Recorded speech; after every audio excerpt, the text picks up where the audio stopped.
for the thousands in attendance and the millions watching around the world. Ladies and gentlemen, let's get ready to rumble!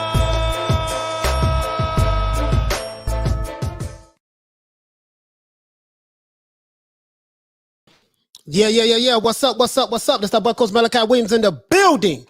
We back. New Media Today USA Boxing, reporting live from Miami, Florida. What's good, everybody? What's good? Happy Father's Day to all of the men out there. I know this is the Father's Day edition of the show. I want to talk about a lot of the fights that we had yesterday. We had a lot of fights yesterday, bro. Like, I'm gonna be honest with you guys. I wasn't able to watch all of them. I was just like catching bits and pieces of some fights and stuff like that. I want to start at the top of this show, just basically giving everybody, all the fathers, a shout out. All the fathers a shout out. If you are a father, you're a dad, you have kids, whether they are your own kids, or they're your stepchildren, thank you so much for what you do. You know what I mean? Us fathers, we don't get credit. We know that. But hey man, in this side, we get full credit. You get credit in your household. Your household does appreciate you. You know what I mean? But I'm just saying, by the mainstream media. What the hell is going on with my internet connection? It says it's unstable. Right. I'm probably gonna have to try to plug into a router one day. But anyways, I need the internet to stay up strong. So anyways, yeah, guys, man, other than that, man, that's it, man. I want to give everybody a shout out. Let me see something, guys. I need to know if you guys can hear this. I'm not sure. So I'm trying to see. I think I fixed my roadcaster issue. If you guys can hear the music, let me know. If you can't, man, just let me know, man. I need to figure out what the hell is going on with my roadcaster. So I have some music playing in the background. If you can hear it, let me know. If you can't, just give me if you can hear it, give me a thumbs up. Just say no. If you can't hear it, just say no. Oh, Mary Dixon said yes, you can hear it. Okay, good. All right. Hey, that's good news. I can hear it for sure. Okay, cool. So this is the Father's. I'm gonna put my radio voice on today, man. This is the Father's edition, the Father's Day edition, guys. And I'm sick and tired of us taking the back seat. You know what I mean? To today's society. We're gonna have to represent for the men today. No, let me cut it out, man. Yeah, but anyways, man. Yeah, I appreciate everybody, man, for rocking with me, man. Today, man. I know today Father's Day. I really do. I know today Father's Day, man. So I really appreciate it. Just everything that all of you guys do out there, man, because us men, we don't get the credit, in my opinion. We don't. Of course, there's some dirtbag, scumbag men out there. You know what I mean? But you get what I'm saying. So man, let me go ahead and get at the moment. Toby time, salute to you, fam. Montiel, sorry about that. JC, what's up to you, fam? Alex Gonzalez, salute to you, brother. Wizard Sleeve, salute to you. Carlos Mendoza, salute to you, my brother. GB, Guthrie, what's going on, brother? Peter Barnard, salute to you, my brother. We said, Peter Barnard, salute to you, fam. PED, what's going on, man? What's going on? What's going on, man? Let's see who else we have. Sly Tendencies, what's going on, my brother? I am going to drop the link so anybody can come who want to come in can come rock today. And if you want to rock with the old boy, I am going to drop the link because I want to talk about some of these fights we had yesterday. The Zone had some good fights, but I'm trying to listen, guys. I'm trying to watch The Zone. I'm trying to watch ESPN, and and I think it was another fight. Shout out to what's the sister name who just won? Oh man, I had her name written down. Melissa Odessa.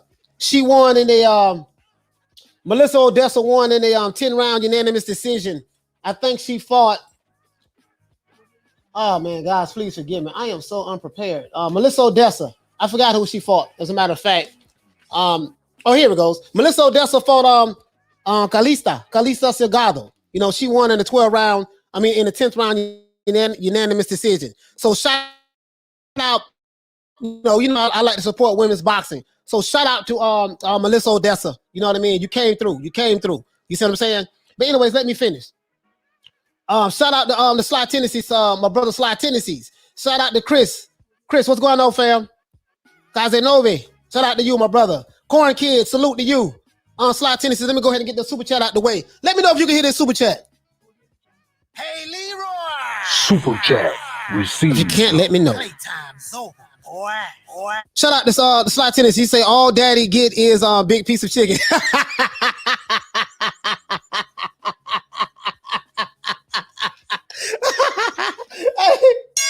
The Ali Bell man for Sly Tennis.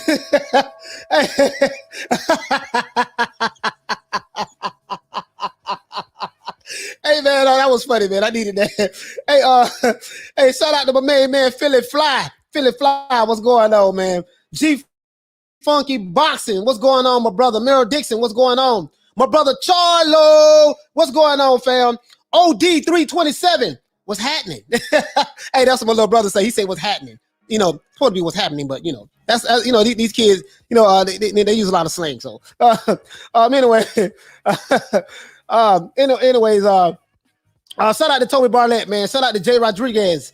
Shout out to Major Key Boxing. Major Key, man, please subscribe to Major Key Boxing, man. You know, Major Key Mondays, my brother's doing big things. Him and my brother Troy Brown.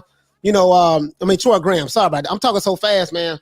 You know, a lot of people say, man, why you talk so fast, bro? I have no idea. Like, I think what it is my brain is thinking so fast that I'm trying to process verbally what I'm thinking. And it's, you know, that's what it is. So, you know, I probably need to burn a little something to slow down a little bit if you get my drill.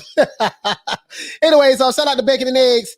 Shout out to my brother Halim. Shout out to Halim from the UK and my brother and Coach Askey, man. Shout out to Halim and Coach Askey. And let's hit the Ali Bell for both of them.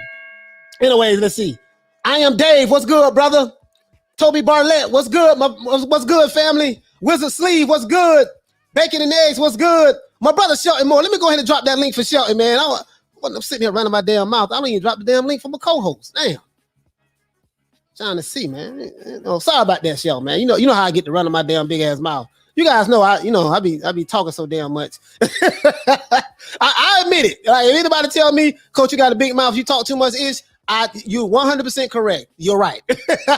I cannot deny when someone tell me the truth. You telling me the truth, you're right about that.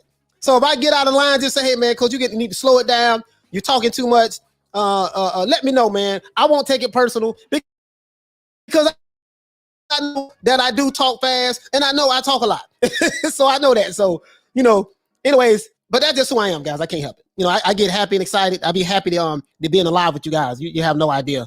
You know what I mean? So shout out to Jody Spencer. Shout out to let's see who else we have. Tony Boswell, what's going on, fam? Shout out to my brother Philly Fly. Shout out to Peter Von Arks. Shout out to Dennis. Dennis, what's going on, fam? My main man, Dennis. Hooligan Music, man, what's going on, brother? Hit the Ali Bell for Hooligan Music. And let me go ahead and let my co-host on Shelton Moore, Mr. Shelton Moore. We call him Mr. Shelton. You see what I'm saying? The OG. You know, that's my big homie out there in LA, in the West Side. You see what I'm saying? You know, if you guys know me, you know I respect the OGs. I respect those who came before me. You see what I'm saying? To the highest regard, because that's how I was raised. That's how I was raised. You see what I'm saying? So when an OG in the presence, I myself and and I listen, keep my mouth closed. Shout out to Michael Buffer. And I think that's it. Toby Barlett. Oh, salute to my sister, Lisa Bell. As a matter of fact, let's go ahead. Round of applause for Lisa Bells. Round of applause for Lisa Bells, man. Round of applause for my sister Lisa Bells out there in Jersey. And we're going to hit the Ali Bell. You know what I mean? We're going to hit the Ali Bell for my sister. Bacon and Eggs, salute to you, fam. And Ricky E245 with the lick read, baby. What's going on? You see what I'm saying? Yeah, absolutely. Absolutely. So, man, let's get into it, man. Shout out to Major Key Boxing once again. Shelton. And as a matter of fact, let me give my brother a proper introduction. You see what I'm saying? Residing out of Los Angeles, California, Compton, California. You know what I mean? West Side, LA. Not West LA, but I'm just saying, just the West Side, meaning the West Coast. You see what I'm saying? My co-host, my brother, your brother, everybody else's brother. the big homie, Shelton Moore. Give him a round of applause, and we're going to hit the Ali bell for my brother. Well, thank you for that Salute, introduction, brother. I appreciate that. Happy Father's Day to you. Yes, sir. Yes, sir. Hey, can you hear the music? Yes, I can. I can hear everything today. I can hear the bell. I can hear the super chat. I can hear all that stuff today. All the sound effects and the round of applause.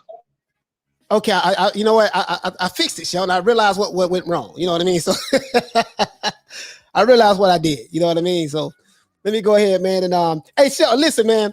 I saw bit. I'm gonna be honest with you. I wasn't able to catch all the fights, bro. I was watching what's the dude name? Dogma, not Dogma.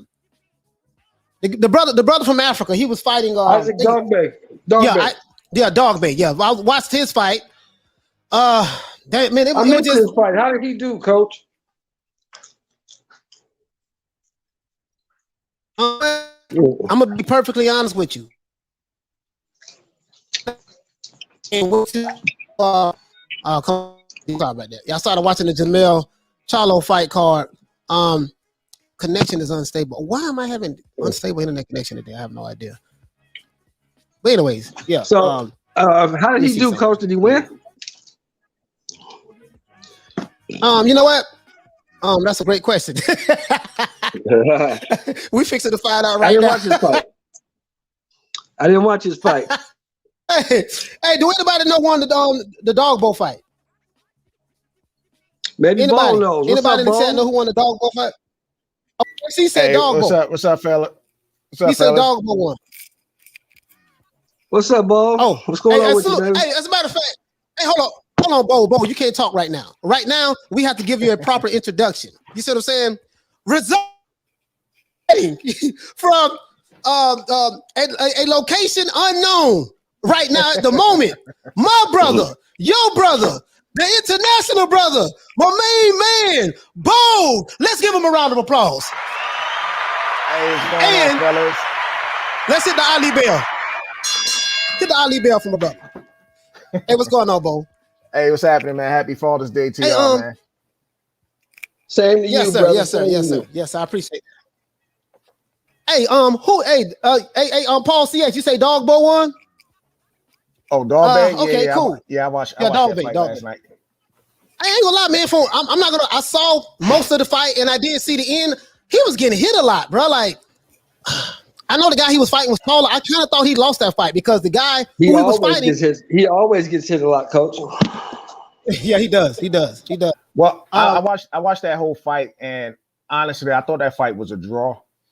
At the earlier rounds, Dog Bay was getting off on him and stuff like that. And he's with not Kevin Hunter. The guy who runs the Headbangers, that's who's coaching. He got a new him trainer. Yeah. What's the guy that runs the Headbangers? He got rid of his father. He got rid of his father as a trainer. Yeah, he looked good from the beginning, but he still got to make some adjustments because he's still bending over too far, bending over further than his toes or whatnot. So he gets hit with that uppercut too much. So he still got some work to do. Yeah, man. I mean, he makes fights a lot harder than what it should be. I mean, he should stay fighting on the inside, but you're right about that. He defensively, man, like, and now the other guy who he was fighting, that's Buddy McGirt's fighter. I love Buddy McGirt. I love Buddy McGirt. That's the guy who gave Oscar Valdez a tough fight, man, not too long ago. He the one dropped Oscar Valdez. Yeah, absolutely. Yes, I am Dave. I did see the Gay Rosado fight. That was going to be, bro, that overhand right he caught him with, the way he ducked his head down and slipped the punch, and then bam, Buddy didn't even see. He walked right into it. That punch, that Gabe Rosado knockout, it reminded me. I think he fought with the guy named Malik Kuzev or whatever. I don't know how to pronounce his name. I think he's Russian or whatever the case may be. He fought the bully Malakuziev. Beck the bully. Oh yeah, Beck. He's a hot prospect. They say he was the next Kovalev or the next this or the next that. Well, Beck the bully got bullied. Yeah, he got bullied. I want to know this. Here's the question. Here's my question, Coach. This is the question I have. We know today, Bo, you can probably chime in on this because you agree to also, I believe. We know today that it's not like it used to be in our day, Coach, where the best just fought the best. They match make nowadays. Right? Can we agree on that? Right. Yeah, they do. I agree. But, I think back in the day, too, like certain people, they were matchmaker back then. It's just more noticeable now than what it is back then.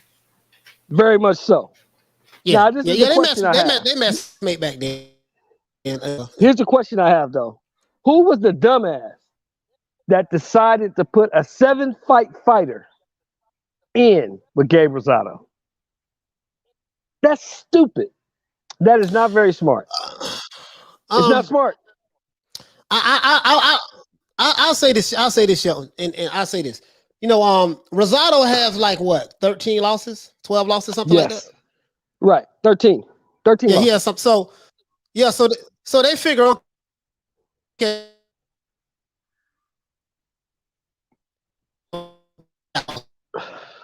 my internet connection is tripping today. I don't know why. Let's say that again, it's unstable. I'm using the Wi-Fi instead of router. Yeah. Yeah. No, I Let's said say that again? Damn, I forgot. No, I forgot what I was going to say. As a matter of fact, no. He has like 12, 13 losses, right? Right. So they figured, okay, we should be able to win easily. And truth be told, he winning the fight until he got caught. He was winning the fight until he got caught. You know what I mean? Truth be told, Bo, you got Bo, you gonna try and chime in on that? Can you hear me? Hear your side too. Yeah, I got you now. Can you hear me? Yeah, I got you, Shelton. Okay, so chime in on that too, because I want to hear your side. I got you now. Yeah, Coach. I can hear you. Okay, I want to hear Bo's side before I chime in. I want to hear what Bo got to say about that. On what? On the fact that it was dumb to put a 7-fight fighter in with Gabe Rosado. It wasn't very smart. I didn't even watch that. Salute the Karma Serene. Salute the Karma Serene. Hey, Karma, thank you for the Happy Father's Day. I appreciate it, Karma. Yeah, appreciate that, Karma. Yeah, I didn't actually watch that fight, but to bring in a 7-5 fighter, I mean that's almost like the equivalent of Leon Spinks and Muhammad Ali, right? Exactly. So my point is this. Here's the point I'm trying to make. If you listen to the post-fight, Gabe Rosado said he hit me with a body shot in the first round, and the body shot was vicious and it dropped me. But I noticed that when he throws the body shot, he opens up wide. So when I got up and we began fighting, I was saying to myself, I need to get him to open up. So if I can back him into the corner, he'll open up to throw that shot because he likes that body shot. That's his favorite punch. And Gabe backed him up into the corner. And when he opened up to throw that shot, he came right over the top with the straight right. The bully never saw it. And he got stopped. He got Manny Pacquiao. And that's what happens when you put an inexperienced guy whose defense is suspect, who's been banging everybody out to the body. He had no way to make an adjustment. He didn't know that you're not supposed to open square up wide when you throw a body shot because nobody's taught him that. That came from the gym. That's why I was telling people before, let's put Berlanga in with Rosado. No, don't do it. Rosado has been in with everyone. Coach said he had 13 losses. Yeah, he does. But who did he lose to, Coach? That's my question. All right, Coach frozen again.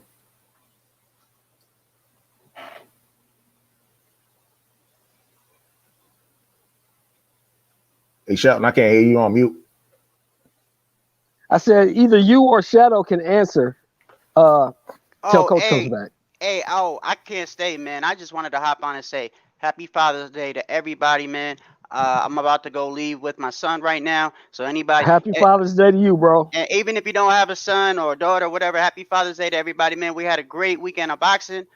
Salute to all the boxing fans, man. I love everybody, man. I'm gonna have a great day right now. That's why I'm on the phone texting out. I don't mean to be disrespectful. I just wanted to stop by and say, man. Salute to everybody. Yo, the Dogbo fight. That was one of the fights I was looking out for that I wanted to watch. And yeah, I agree with my man. It was sort of I think my man came back at the end, bro. Like he was winning the beginning of the fight, and that's that dude that knocked down Oscar Valdez. Right. Yeah. He And started coming. he took that fight on a short 2-week notice when he fought Valdez too. Yeah. But yeah, I think it could have been a little bit closer. But you know how it is. What's his name? Angelio got a gift last night. I think that could have been a little bit closer. Yeah, but, that was a gift. Yeah, but hey, I just wanted to say, man, happy Father's Day to everybody, man, and I hope y'all enjoy your day. Hey, Coach, man, have a blessed day, bro. Happy Father's Day to you, man. Thanks, man. Happy Father's Day. Yeah, you and Coach, go ahead and answer that if you remember what I said. Yeah, happy Father's Day, man. Right now, I'm having. Go ahead, Bo. Answer that question for me if you can. Which one was the show? I said that's what happens when you put a 7-fight fighter in with a guy like Gabe Rosado, who's fought everyone, and people always want to bring up where he has 13 losses. Yeah, but who did he lose to? That's the difference. Well, my thing is, I guess at some point in time, I think the Alphabet Boys are messing up my internet connection. Oh Lord. Now I think at some point in time, maybe they was just trying to fast track this guy. You know what I'm saying? Get him to step up. Maybe they thought he was really that much of a talent or something. I mean, that's the only thing I could really guess on that. Would you do it? It all depends on where the guy's skill level at. Remember, there are certain guys that did get fast track. I mean, Vasily Lomachenko got fast track. Guillermo Wiggerdau, he got fast track. You know what I'm saying? Well, especially, Vasily Lomachenko.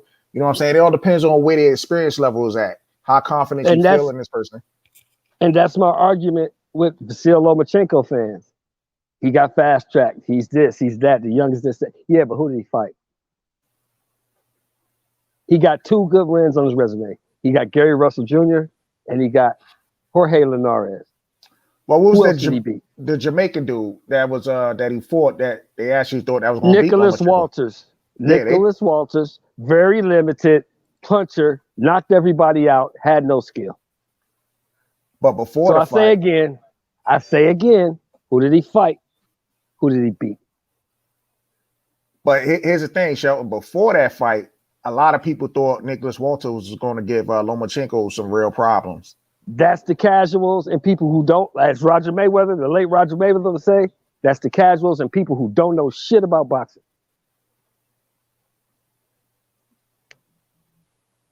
I mean, I don't know. I just think, I mean, at the end of the day, Vasily Lomachenko is still a great skill. He's still a great talent. I mean, he is. But he hasn't, in my opinion, he hasn't been tested. The first time he really, really got tested, he got put on his ass by Linares. He got beat by Orlando Salido. They tried to erase the loss off his record. You remember that? Yeah, I agree with that. But I say again, one more time. Salido had a lot of experience. So, I mean, he's still a quality guy he fought, right? So you making my point for me. Salido had what? Say that again? He has a lot of experience, but he fought a quality fighter. What did Gabe Rosado have? A lot of experience. Yeah, I get it. You don't put a 7-fight fighter in with that guy. You step him up gradually. You don't put him in with that guy because what's gonna happen is what happened yesterday. He's gonna get exposed. Right. I mean, it's a good possibility. You're right. But here's my thing, though. When do you think it's time for fighters to actually? Hey, can y'all hear me? We got you now, Coach. Yes, sir. Go ahead, brother. What'd you say? At what fight do you think it's time to give some of these boxers step-up fights? You give him like 10, 15 fights. Let him get his feet wet.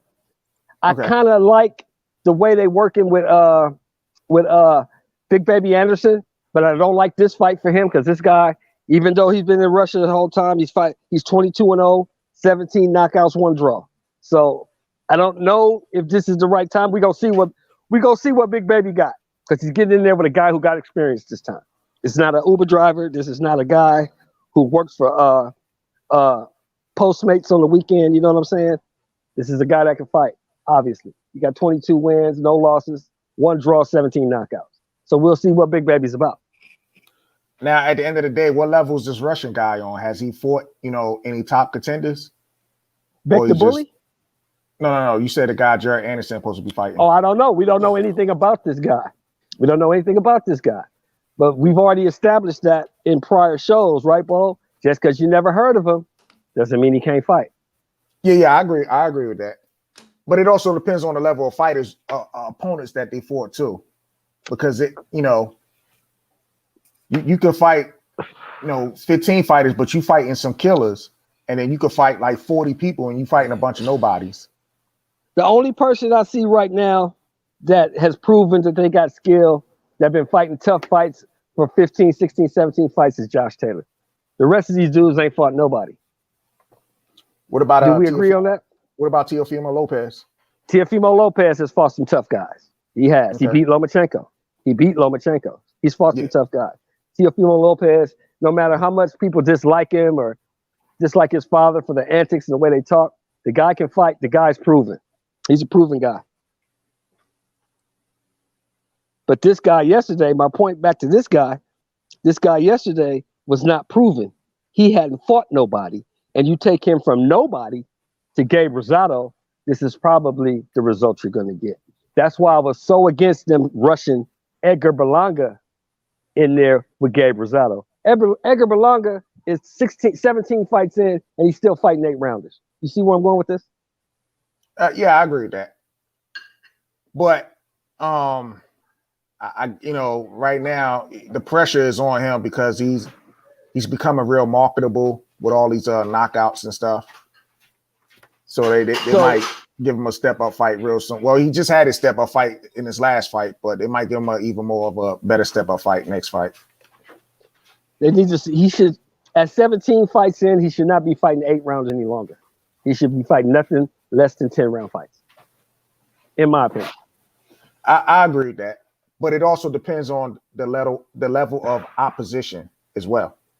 That's my whole point with that. Well, okay, I get that, and I give you that point. You're absolutely right. But who had Beck the Bully fought? I don't even know because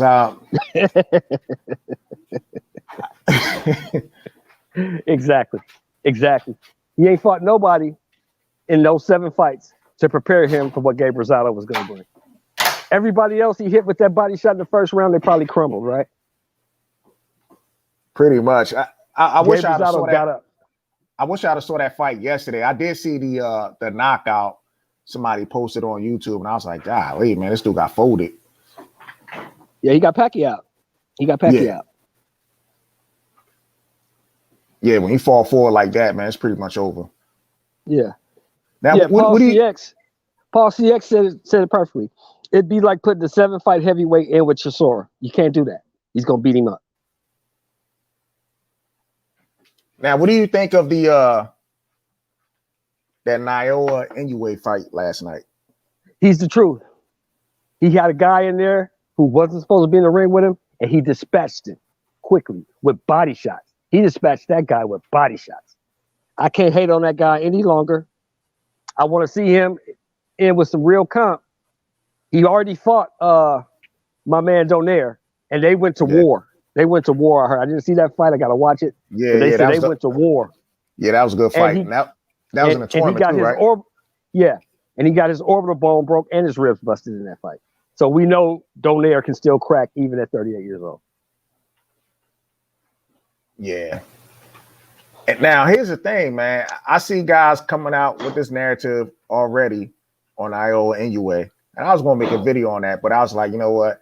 I gotta get all this editing stuff down pat before I start talking on the video. But they already trying to say that Inoue was ducking Rigondeaux, or he ducked him in the past, and I'm just trying to figure out, like, I never even heard about this one, but this is the new narrative that they pushing right now.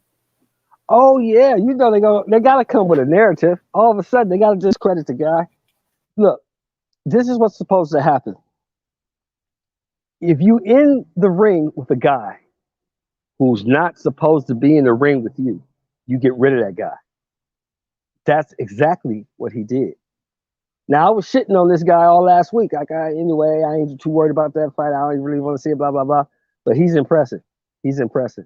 And if you get in there with him and you're not ready for what he brings to the table, he's probably going to stop you. You know, one thing I could say, you know, what I like about him, this guy seems like he's humbled and he come in, he's all business. You know, he doesn't have to really talk. Well, he doesn't really talk much, right? But he just come in, he's all business. And one thing I noticed with people, and I want to make this comparison to Crawford, right? Because people always try to say, well, Crawford don't talk. He's not marketable. Well, Nayo anyway is not talking either, and he's very marketable. Now, I know some people going to say, well, he's from a different country. But to be honest, that shouldn't matter. The promotional company, you know, if you got a talent, you should be marketing that talent and get that person exposure, whether this person talks or not. Facts. Speak on it. And I know, I guess one time Bob Aaron was talking about Terrence Crawford needs to be like Floyd Mayweather, but if I remember, Floyd Mayweather was in a similar situation as Terrence Crawford at the time. And he was, you know, they couldn't even market Floyd Mayweather. Facts. If Floyd Mayweather was a talker. So yes. you know, to me, I think it all comes down. Oh, go ahead, Cheryl. The thing is, Terrence Crawford shouldn't be like Floyd Mayweather. Terrence Crawford should be like Terrence Crawford. And you should promote Terrence Crawford based on the accomplishments he has and the ring IQ he has and the skills he has. I mean, because, you know, these promotional companies going to spend shit. The narratives out here in the YTBC going to spend shit. But true boxing fans, we know what it is. Any of those dudes at 47 could have signed a contract to fight Crawford. They didn't. Now, in your opinion, Bo, why is that? Me personally, I think a lot of these fighters, they look at Terrence Crawford and they're like, man, this dude's too dangerous for me right now. And some of these guys, right, they even though they excellent fighters, right, but they haven't reached that superstar status as of yet. And if you're going to get somebody like Terrence Crawford, who's also not a superstar, that's a big risk for them. They might not be afraid to fight him, but they're afraid to lose because they're going to lose that aura where they're like, man, you know, that's a big risk for me. You know what I'm saying? Little reward. If I lose, I don't have that O no more. And maybe, you know, I won't have that shot again to get a shot at another big fighter or something like that. Okay, let me address these two guys. Triple X and Hawkeye ZR1 Carver. Pacquiao did sign the contract, Triple X, but there was no money to back up the contract. So would you sign a contract with no money? And we got that from Bernie the Boxer, who's in Terrence Crawford's camp. So let's kill that one. And my man Hawkeye. Sean Porter was the Mando for a whole year to fight Crawford. One, he never enforced it. Two, he took $2 million to fight Errol Spence. But $2 million isn't enough to fight Crawford? Hawkeye, do some research, brother, before you put those statements out there. Go ahead, brother. Can you hear me, Sheldon? Got your back, coach. Yeah, all right. Yeah, man, I'm telling you, man. I think the Alphabet Boys they mess with my internet. They probably are, brother. They probably are. It wouldn't surprise me. I want to know. Oh, hey, Bo, go ahead and rebut that. Answer that. What's that? I was telling Hawkeye in the chat that he says that Crawford ducked Porter. Oh. I said, well, how can Crawford duck Porter when Porter was the Mando for a whole year? Never enforced it. Then they offered him $1 million. Then they came back with another offer for $2 million. So $2 million was enough to fight Errol Spence, but $2 million ain't enough to fight Terrence Crawford. Make it make sense, Hawkeye. Yeah, them guys didn't really want to fight Crawford. I mean, if they really did, they would have signed a contract. Or maybe, and we got to address this, maybe Al Heyman had something to do with this. You know, now that I look at this, Burgundy getting pulled and replaced by Nonita Donaire for this championship fight, I'm starting to wonder, do we got to hold Al Heyman accountable now? I mean, I think I know people hold Al Heyman in high regard, but Shelton, I think you was talking about this before. A lot of these promoters and stuff, they like to have in-house fights, right? So, as it relates to Terrence Crawford, I mean, the money wasn't there when he was trying to fight Manny Pacquiao. This is what Bernie the Boxer told me twice. The money wasn't there. And then, but I'm going to tell you who clarified it. Bo Mack. Bernie the Boxer guys has a podcast, and Bo Mack was on that podcast. And he said that he specifically said that I am the one that told Crawford not to sign that contract. He said he would not allow any of his fighters to sign the contract if there was no guaranteed money there. He said there was no money there. He said that Manny Pacquiao did sign his half of the contract. He said, but he is the one that advised Crawford not to sign that contract because there was no proof of funds. Now, what does that sound like? Remember Tyson Fury with Joshua? He said he wanted to see proof of funds. I need proof of funds. Yeah. Right. Proof of funds. I need proof of funds. Right. So that's what Bo Mack said. You know what I mean? So that's just what it is, guys. I mean, but the good news is Crawford is leaving in October. What I do see now, I do see that a lot of people are saying that, hey man, I see the Alphabet Boy channels pushing another narrative. Yeah, man, Crawford is fighting 140 pounders. That's going to be his next fight. He's going to fight 140 pounders. But guess what? Y'all was all cool when Errol Spence fought a 140 pounder and a 135 pounder. It was a great fight. It was a great fight. Man, Mikey's a 4-division champion. It's an excellent fight. Mikey's a beast. Right. And then when he fought Lamont Peterson, which was a 140 pounder, it was all good. But when it's T-Bud, it's a problem. You're always going to I said when it's T-Bud, it's a problem, though, right? When it's T-Bud, it's a problem, though, right? Yeah. If they don't like him, they don't like him. You know what I mean? So that is what it is. Bud is not worried about anyone who doesn't like him. He's not on that. What they call it, the hope insurance. You know what I mean? He's not part of the hope insurance. Yeah. Right. But this is what Bo Mack said on Bernie the Barber show. Yeah, Carlos Mendoza. I hear what you're saying. You're saying that Bo Mack saying Crawford signed the contract. Yeah, and I'm not denying that he might have said that. But what I'm saying is on Bernie the Boxer's channel, there's a video out, and I'm gonna send you the link brother. On Bernie the Boxer's channel, he said some total opposite of what you're saying that he said in this particular video. That's all I'm saying. I'm not saying he's talking out of both sides of his mouth. He's not. I'm not saying that. But I'm just reporting what he said on the show. And I have the receipts. I can actually drop the link. So I can find it and actually put it in there. But he did say it on this podcast. So but it is what it is, man. It is what it is. The simple fact is this here, man. Crawford is leaving in October. So it is what it is. He's not going to the PBC. So I can tell you that right now. The way they feel about the PBC, they are not going over there. You know what I mean? So, I believe Bud is either going to be free agent or he might go with NT Clay Global, but I'm thinking more free agent because Bud has the name, Bud has the belt, and Bud has the clout that he can sign his own fights and make his own deals, I believe. I think in this stage of careers, it's best for him to be independent or have some type of co-promotion, kind of like what Canelo and Triple G did. Yeah, facts. I agree with that. Now let's get to this, Coach. What is the narrative going to be tomorrow? Because let me say this to the whole chat, anybody who's listening, I want to apologize to Jose Montiel, to Juan Montiel. I'm sorry, to Juan Macias Montiel. I want to apologize to that guy, Juan Macias Montiel. I called that guy Monte Cristo, sandwiches, and all kind of bullshit. That dude showed up last night, and he showed up to fight.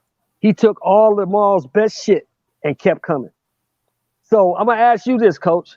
Does this fight say more about Montiel, or does it say more about Charlo? I just want to know, can you hear me, Sheldon? Yeah, I got you, brother. Okay, yeah. I'm not gonna lie, man. It says a lot to me more about Charlo. No disrespect to Montiel. Montiel is better than I thought he was. I'm gonna be honest with you.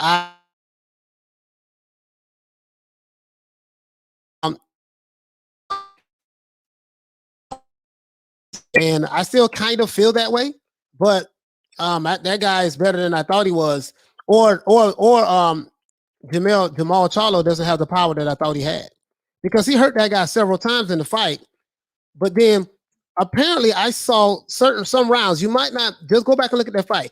He hurt Jermall Charlo to the body a couple of times. I want to say like the 8th round, the 9th round. He was looking kind of, you know what I mean? Looking kind of crazy. He couldn't get that guy out of there. So that's going to make him look bad. I'm not going to lie. Like, I had someone send me a video this morning, and some of the alphabet boys are like, yeah, he don't need to try to move up the fight Benavidez or fight Canelo. This is why he said after the fight, he said, hey, if you guys can come down, if Canelo willing to come down, I want to fight Canelo. And he said he's going to stay at 160, and he should stay at 160, because you don't want nobody from 168. Nobody. And I thought his power wasn't what I thought. His power was a lot stronger than that, to be honest with you, Shelton and Bo. But his power is not what I thought it was. I'm gonna just be honest with you, man. Like, he better stay the hell away from Canelo, stay at 160. He needs to try to unify that division. That's what he needs to do. Montiel, I never heard of the guy. No, that's a lie. I remember when I think he got beat at 147. He got beat at 147. And so I don't think that Jermall Charlo, man, is he's not, in my opinion, he's not ready for Canelo. I would still love to see the fight, but for you to sit back and say that Canelo, if he can come down, I'll fight him. No, hell no. For what? You ain't nobody to come down to fight you. Yeah. He's gonna tell him the same thing, Bo, that he told Andre. Man, you don't fight nobody, man. Yeah. Well, I look at it like this. I kind of look at it different. I got a feeling after this performance by Charlo, maybe Canelo wants to fight Charlo, because it's a bad performance. Because we can't, we can say, hey, Charlo hasn't fought anybody, but who has Yildirim for it? So we got to look at it like both ways. You know what I'm saying? Oh, I get your about point. I totally. I get your point, but the point is, Canelo didn't have to come down to fight Yildirim. That's the point. Canelo's never fighting at 160 again, in my opinion. He ain't never coming down to 60 for anybody. Yeah, I understand that one. Hey, Bo, and then too. He, can you hear me, Bo? Yeah, I hear you. Yeah, and then too, he said that if Canelo is willing to come down, he'll fight him. Now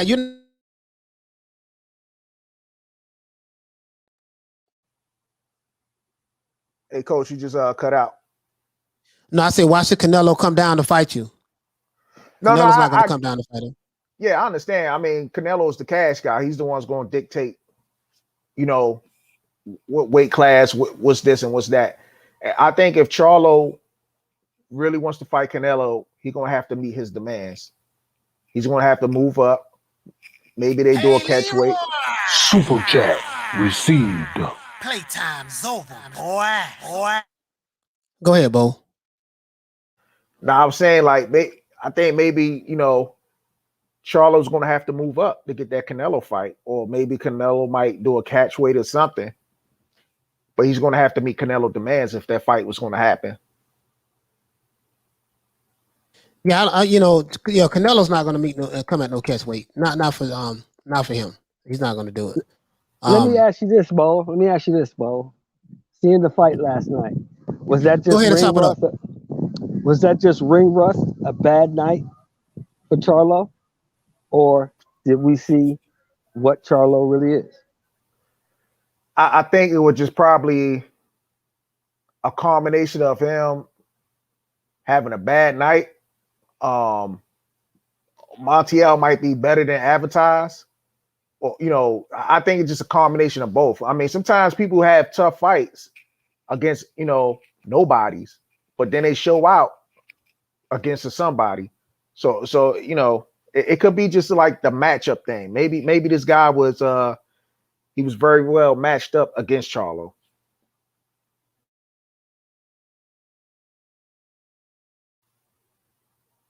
Hey, you there, Shelton? Shelton, I can hear you. Can you hear me, Bo? Yeah, I hear you now.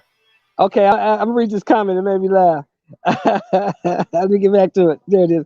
Alan Skill said, "Coach, your audio is coming in and out. Big Shelton may throw the towel in if it carries on, and you will need to fire him under a false narrative."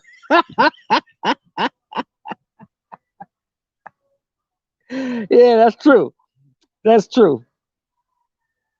You hear me, Bo?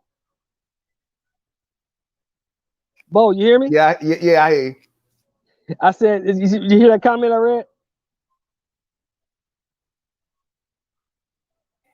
Oh, I'm back. I was on the phone for a second. Did you hear the comment I read? Nah, I didn't even hear it. Okay, I gotta get back.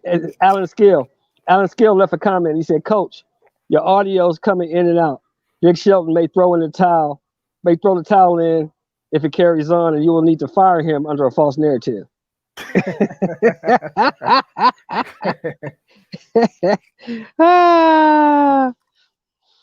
Oh, that's crazy. That's yeah, I'm back. You hear that comment? Hey, wait, what you did?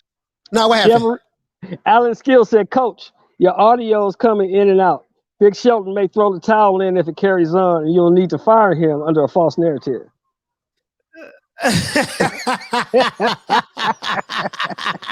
Hey man, listen, man, bro. I know it's coming in and out, man. It's for some reason this internet connection is acting up today, and it never does that. So I don't know, man. I think that premiere video that I dropped at 2:00 today, I think the Alphabet Boys might have, that might have been the nail that broke the camel's back, and now they they after me right now. But it's okay, man. There's technical difficulties. It happens sometime. I'm gonna make sure, do my best to make sure it doesn't happen again. So Right. So now, let's talk about Munguia. Did anybody see the Munguia fight? I saw it. Nah, I didn't see that one. You see it, Coach? Yeah. Let me see. Was it the which fight was that? That's the Gabe Rosado. No, I didn't see that fight. Munguia was the main event. Yeah, Jaime Munguia. They've been pumping Jaime Munguia up. He got in there with Sermenta. No, I didn't see it. The guy that Triple G just beat up. And Munguia beat him up. He beat him up. He looked a little slow. But he's got El Terrible, Eric Morales, in his corner now. So Eric Morales is teaching him how to disguise punches, throw body shots. Munguia looked decent. Now, if you want to talk about Munguia, I think Munguia can compete with Triple G. I think he can beat Triple G. I don't think he can beat either Charlo or Andre. But I think he can beat Triple G. You think he could beat Triple G at this stage? Because Triple G is how old is he? Sean, like 37? He's 40. He's 40? Nah, I think it's like 30, 38 or something like that. 38, 39, right? Is he 39? Chat, how old is Triple G? He's 38, 39?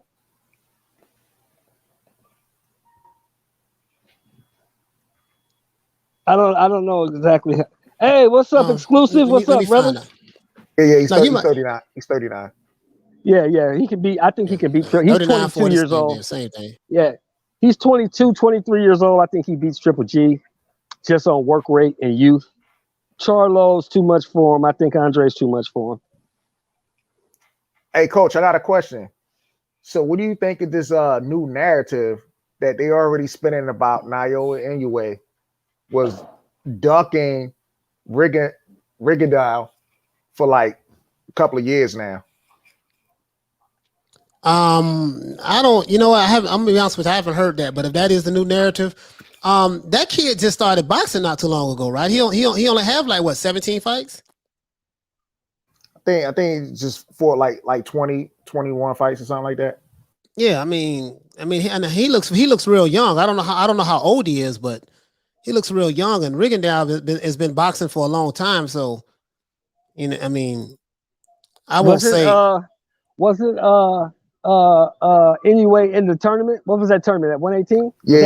That Muhammad Ali tournament, I think, or the Muhammad, yeah. So, but he's so bantamweight, right? He's bantamweight, right, Sheldon? And Bo? He's 118. He's 118, right? 122 now, I believe. He's 122 now, yeah. So he was in that 118 tournament, is what we're saying, Coach. So if he was ducking Rigondeaux, where was Rigondeaux in that 118 tournament? You know, that's a damn good question. Man, that's a damn good question. Yeah. If he was ducking him, I mean, you know, Rigondeaux could have gotten the tournament. You don't think his name is big enough to get in the tournament? And that's what I was saying, because I was going to make a video, man, but I ain't good with this editing stuff yet, because I'm like, man, is this the narrative they spinning? Why did Rigondeaux get in the tournament? What is the Bo? You say, you have a YouTube channel now? No, I mean, I have a channel. I haven't really done nothing with it, but you know, but yeah, I put it in a private chat because, you know, I did make a couple of things, but that was like years ago, and it wasn't really about boxing at the time. But I think I'm just gonna go ahead and start, you know, editing videos once I figure out this program I got, and then just start putting them out there. Yeah, start cooking. Hey, Coach, read that comment. Read that comment, Coach. He said Rigo didn't enter the WBSS because he said he couldn't make 118. All of a sudden, he's back at 118. Ooh. Yeah. Ooh. I mean, I would love to see Rigo in the brother from Japan. I don't know how to pronounce his name. Inoue. The monster. Just say the monster, Coach. That's what they call him.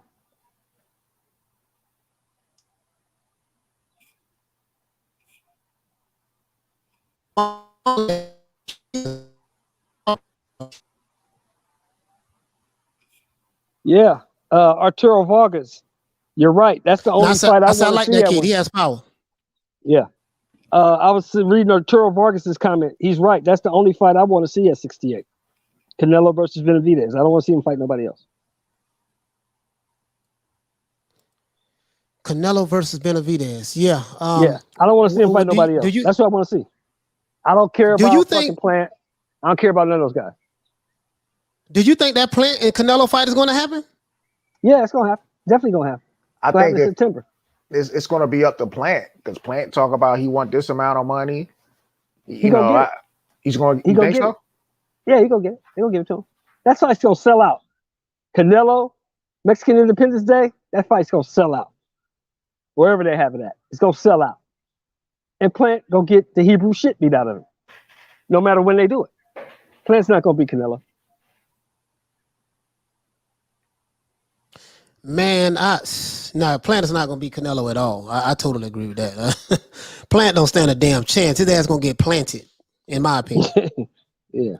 I mean, and no disrespect to Plant. You know what I mean? I just don't believe it. I know I call him eggplant and all that stuff there.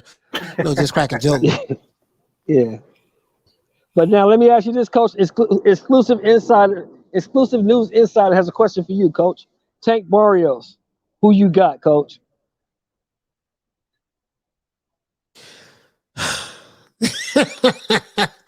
Hey man, Shelton, man, I'm just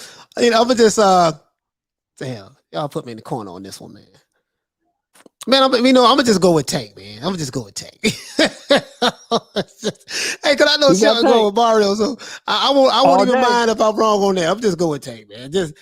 I'm gonna just go with him, man, because you know they say, stopping, Coach. They say he gonna not they beating, say Tank gonna stop Tank.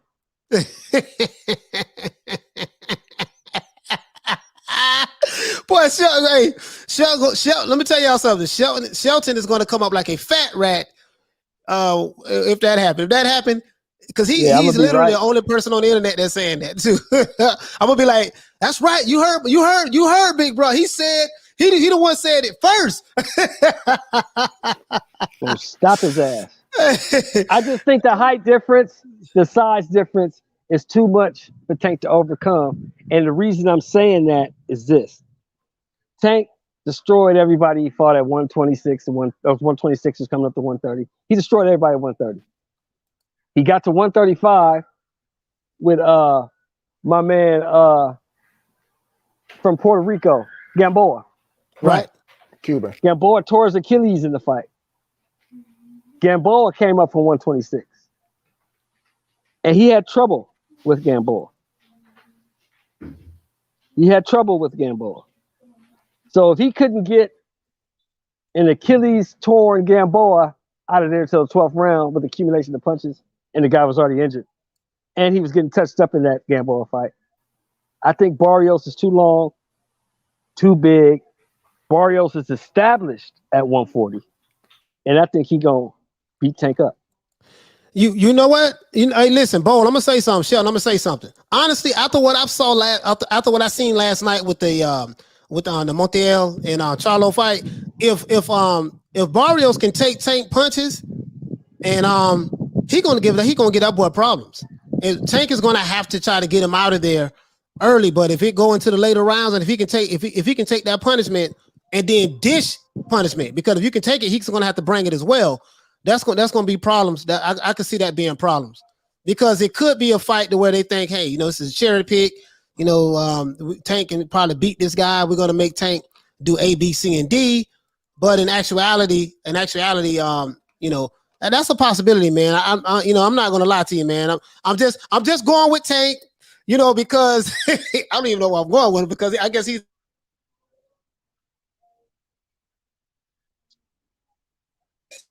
Hey coach, we've seen a bunch of cherry picks go wrong lately, haven't we? Tyson Fury was a cherry pick that went wrong, wasn't he? Yeah, that's true.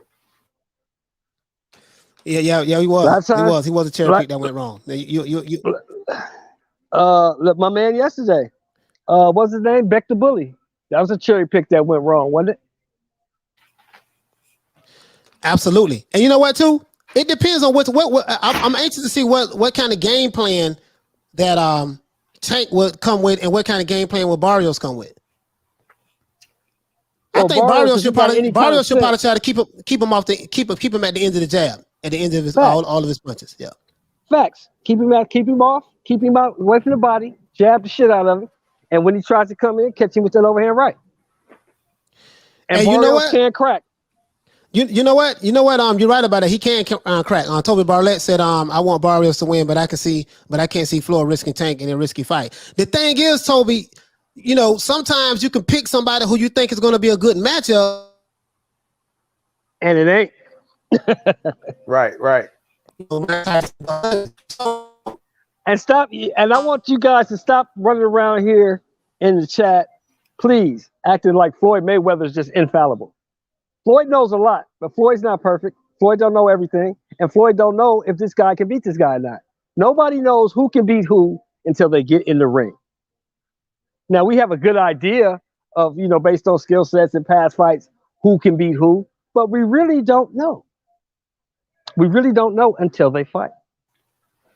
My only thing about this fight coming up, Shelton, I just don't want to hear any excuses, from the Alphabet community or, Dante Boxing Nation, if Barrios does beat, Tank. Because the thing is that when Errol Spence beat Mikey Garcia, right? And people were saying, well, Mikey Garcia moved up 2 weights. All of them said, no, Mikey Garcia was fought at 140 before. He only moved up 1 weight class. But now they trying to say that Tank Davis moved up 2 weight classes, and he's in a similar situation because he fought Gamboa at 135. Then he went down to fight Leo Santa Cruz, who was moving up, and fought him at 130, and now he's going to 140.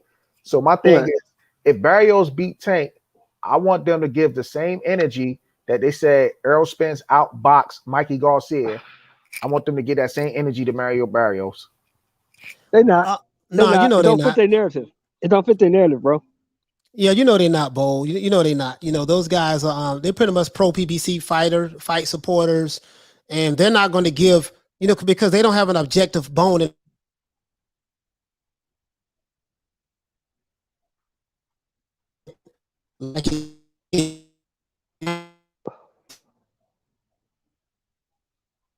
They're not going to do it.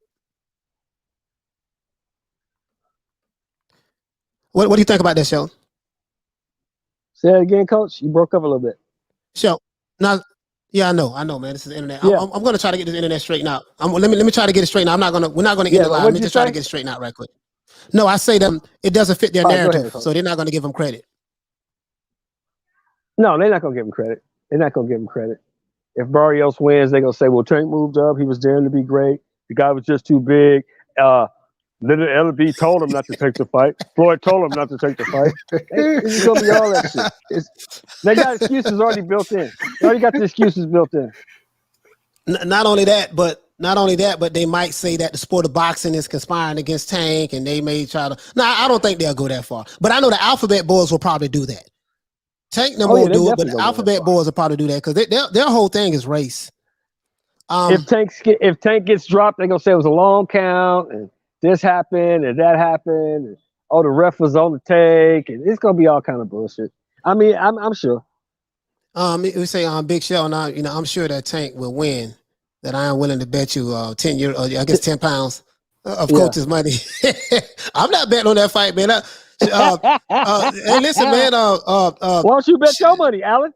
Sheldon got me over here trimming, and I'm like, man, Sheldon might know something. Really, my mind leaning to Barry. I'm like, I'm gonna have to ride with Sheldon on this one. But hey, I'm so indecisive. I'm gonna be honest with you guys. I'm shaking right now. Sheldon got me spooked. Sheldon got me spooked right now. And look, Alan, I'm gonna be at that fight. I'm leaving. My flight leaves Thursday, so I'll be in Atlanta for that fight. I'm not only gonna talk about it. I'm gonna be about it. I'm gonna go see it. Man, I don't know, man. I don't know, man. Shelton. I'm like Shelton. I'm looking at the conviction in his voice. I say, man, Shelton got me shaking over here, man. I'm not betting a dime on Tank. I mean, don't get me wrong, though. Don't get me wrong, people. Don't get me wrong. If Tank wins, I'm gonna give him all the credit in the world. Yeah. If he wins, but if he don't, I'm gonna say I told you so. Listen, you are the only one that I've heard that on the internet. I'm not saying some people in the chat have as well. Some people in the chat has as well. But yeah, you're the only one that you were the first one I heard say it, and everybody thought you was crazy. Yeah. Well, this is the thing, Coach. Now, both of y'all know this. I don't judge fighters on narratives and what the people are saying and what the promotional companies are saying and what the commercials say. I judge fighters on who they fought and who they beat. In my opinion, Tank ain't fought nobody the caliber of Barrios yet. Nobody. He beat up a bunch of little guys. Well, Leo Santa Cruz, even though he's a smaller guy, he does have skills. I will give him that. I wish he does. He does. He's a great fighter. But let me ask you this, and then you continue. In that fight with Santa Cruz, was Tank worried about anything that Santa Cruz was throwing at him? Nah, not really. But Tank did fight the dude for Puerto Rico. Oh, Pedraza, the sniper? Pedraza was giving Tank some problems in that fight before Tank knocked him out. Right. And Pedraza he's not no slouch either. No, Pedraza's not no slouch. I think Barrios beats Pedraza, though. I will pick Barrios over Pedraza. Because I will say at that 140. I will say this, despite I guess whatever the scorecard was between Pedraza's and Lomachenko, I thought after the 10th round with Pedraza and Lomachenko, I thought I had it 5-5 even. But before eventually, Lomachenko won. But I know that, the people who were scoring the card had it like 118, it was like a wide score. But I was like, man, he was roughing up Lomachenko as well. So Pedraza he's pretty good. Yeah, I still would pick Barrios over Pedraza, though. I would. Oh, you would? Yeah, I definitely would.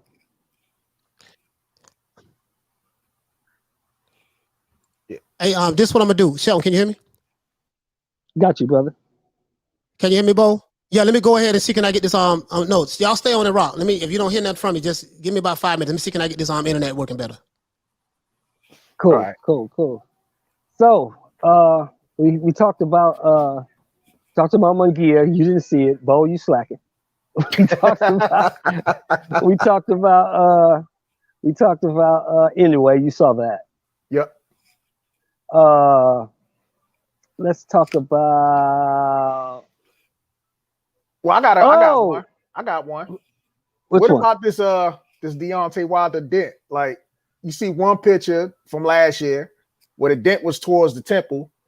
Right. Then all of a sudden, you don't see it in the face-off with Tyson Fury recently. But then all of a sudden, when Ellie sat back in Barbershop Conversations were interviewing him, now the dent seemed like it slid all the way down to the cheekbone. Okay. What do you think? Is it an actual dent or? Well, I've said this numerous times, fellas, and I'm gonna say it one more time for everybody in the chat, everybody that's listening, and for my partner Bo. Bones don't dent, homie; they break. Facts. So, that's just physics. I mean, somebody can refute it if they wish to, but in my opinion, bones don't dent; they break.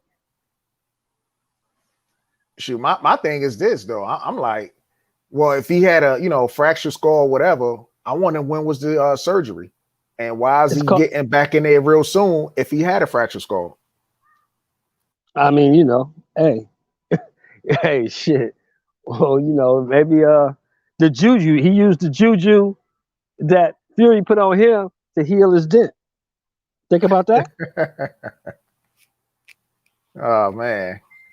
But nah, I was reading some comments, and other social media platforms, and I think somebody said it best. They said, a person that that does bodybuilding, right, and they dehydrate themselves like that, they usually see,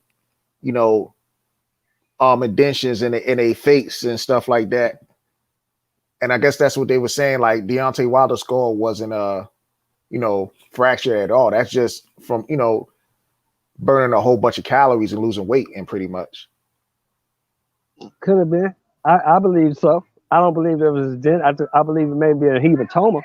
He might have got hit so many times on that right side of his face that it swelled up. Yeah.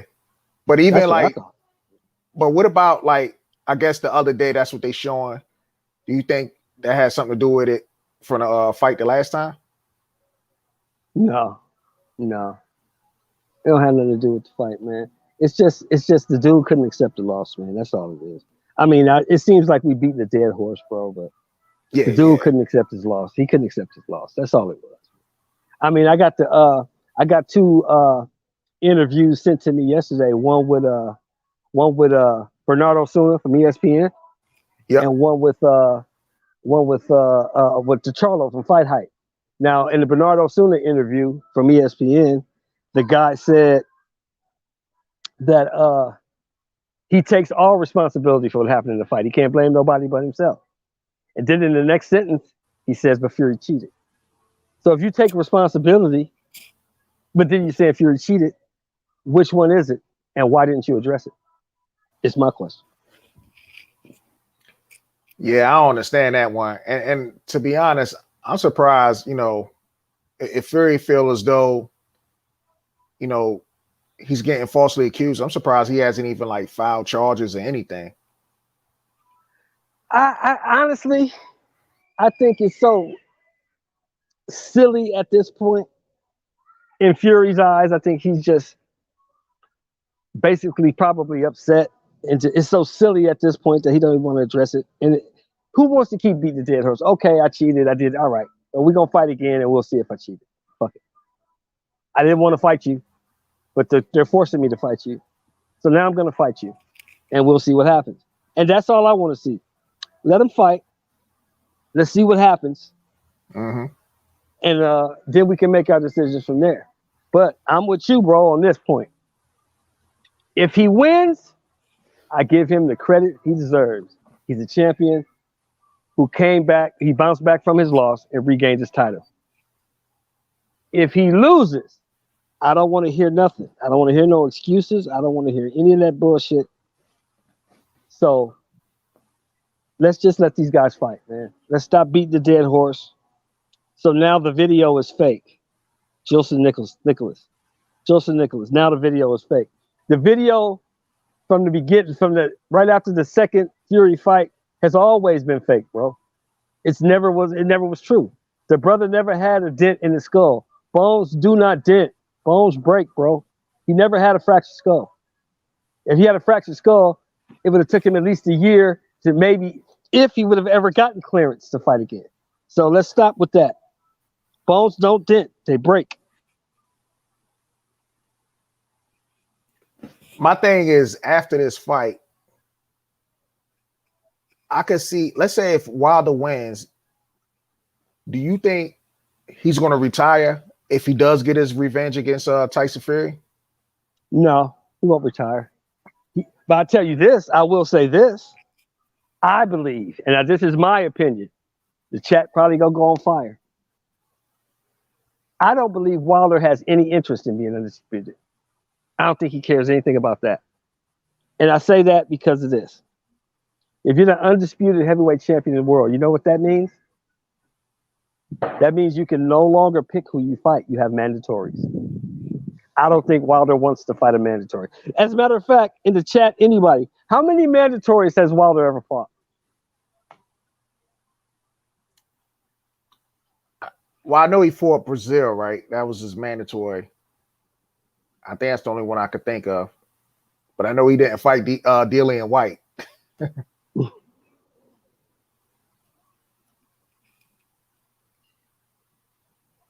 That's true. That's true. And that's my point. I do not believe, it's just me though, I do not believe that Deontay Wilder has any interest in being an undisputed champion, because now you can't pick who you fight. You have to fight your mandatory.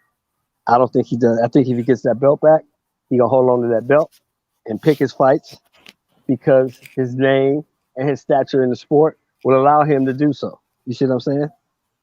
Yeah. That's what I believe. Now, I did read an article about Dillian White saying that I think he said he believes after this fight, he believes Deontay Wilder is going to retire and want nothing to do with him. But I also see that Dillian White said he also wants a rematch with Anthony Joshua. And I can see that because he wants to revenge his loss and stuff like that. Right. I can see that too.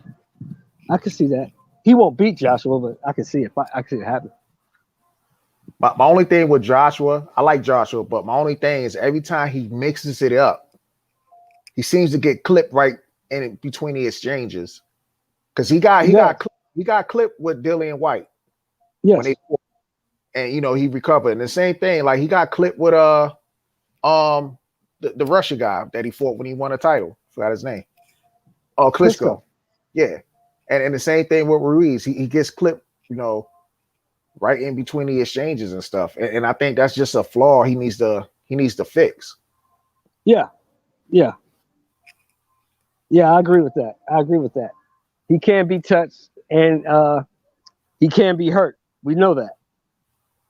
But I think he's got a lot of dog in him from what I've seen. Yep. I think he beats Fury. I think he just roughs Fury up. You think so? Wilder, yeah, I think he beats Fury. I think AJ beats him. Fury's never been tested to the body. Fury doesn't like inside fighting with people who can inside fight. And the one thing Joshua has is he punches with power and he punches in combination. I think that's the key to beat Fury. My only thing is Fury. I don't know, man. I think Fury might edge him out because Fury, he could really box. You know what I'm saying? He's fluid with his moves and stuff. Joshua is definitely nice, but he still seems like, compared to Fury, a little more robotic. Who y'all talking about? Tyson Fury and Joshua? Yeah. Yeah. Bones is he likes Fury's boxing style. I think Fury can box. I don't think Fury's as good as they making him out to be. Because if you look at his resume, he really ain't fought nobody either. Yeah. I had to come out. I had to come outside, man. For some reason, that room I'm in, it's not. Yeah, it could be. It's the wiring in the house, Coach. Yeah. Some of the wiring is interfering with your internet. Yeah. So yeah, man. But it's been fine all this time. I don't know why is it doing it today. So I say, let me just get the hell up out of the room. Hey, Sport Icons is in your chat, Coach. They gave you a shout out. Oh, shout out to Sport Icon. Hey, Sport Icons, man. I was having technical difficulties. I think the Alphabet Boys, my brothers, shout out to Sport Icons. I think the Alphabet Boys sent a hit squad at my internet, and now I was having problems. So now I got to come on the patio. I may have to apologize to them and get back in their good graces so that I can make sure that we don't have internet problems in the future. You know what I mean? So hey, I may have to apologize. You know, I don't know. I'm see can I get in contact with the general contractor, Jabba the Hutt, and see can I talk to them and see can I get these guys to please stay off of my let me get over here, get out of this sun. Yeah, stay off of my my live, man. So we can chop it up, because I think that's what happened, man. They didn't like the video I dropped at 2:00 and now all of a sudden I'm having issues when I never had issues before. So, but shout out to Sport Icons, man. I wanted to tell you, Coach. I forgot to tell you. It was so insignificant. I kind of forgot about it, but it's funny. You know, my man, the guy I told you about, the guy, the LGBT guy we talked about the other day, right? Yeah, yes, sir. You know, he did a whole video on your boy, on your partner. Oh yeah, I bet he did. It's a whole video. I bet he did. That shit was hilarious, man. I didn't even save it because you know, I'm like you. I'm not really into that shit. I just looked at the video he did and I just laughed, but I didn't save it, or I can't remember what it was. It was funny though. It was funny. Yeah, man. It was really funny. Yeah, man. Listen, man. I'm gonna tell y'all something, right? So I'm gonna come up with about 20 different excuses now, because I refuse to accept responsibility for my own actions. So yeah. It's not my fault. Somebody put some juju on me. I'm gonna blame Tyson Fury and Deontay Wilder. And while I'm at it, I'm gonna blame Errol Spence. I'm gonna blame Terrence Crawford. I'm gonna blame whoever I can blame at this point in time, because somebody's doing something and somebody did something. So to your internet. I'm just gonna come outside. Outside is real good. Everything is strong now. It's strong as the ox now. Yes, sir. It's strong. Hey, wait a minute. Am I tripping? Or did Anderson Silva beat this fool in a boxing match last? Oh yes, he did. Yeah, he did. Anderson Silva beat Chavez Jr. Wow. He beat him, bro. I'm like, wow.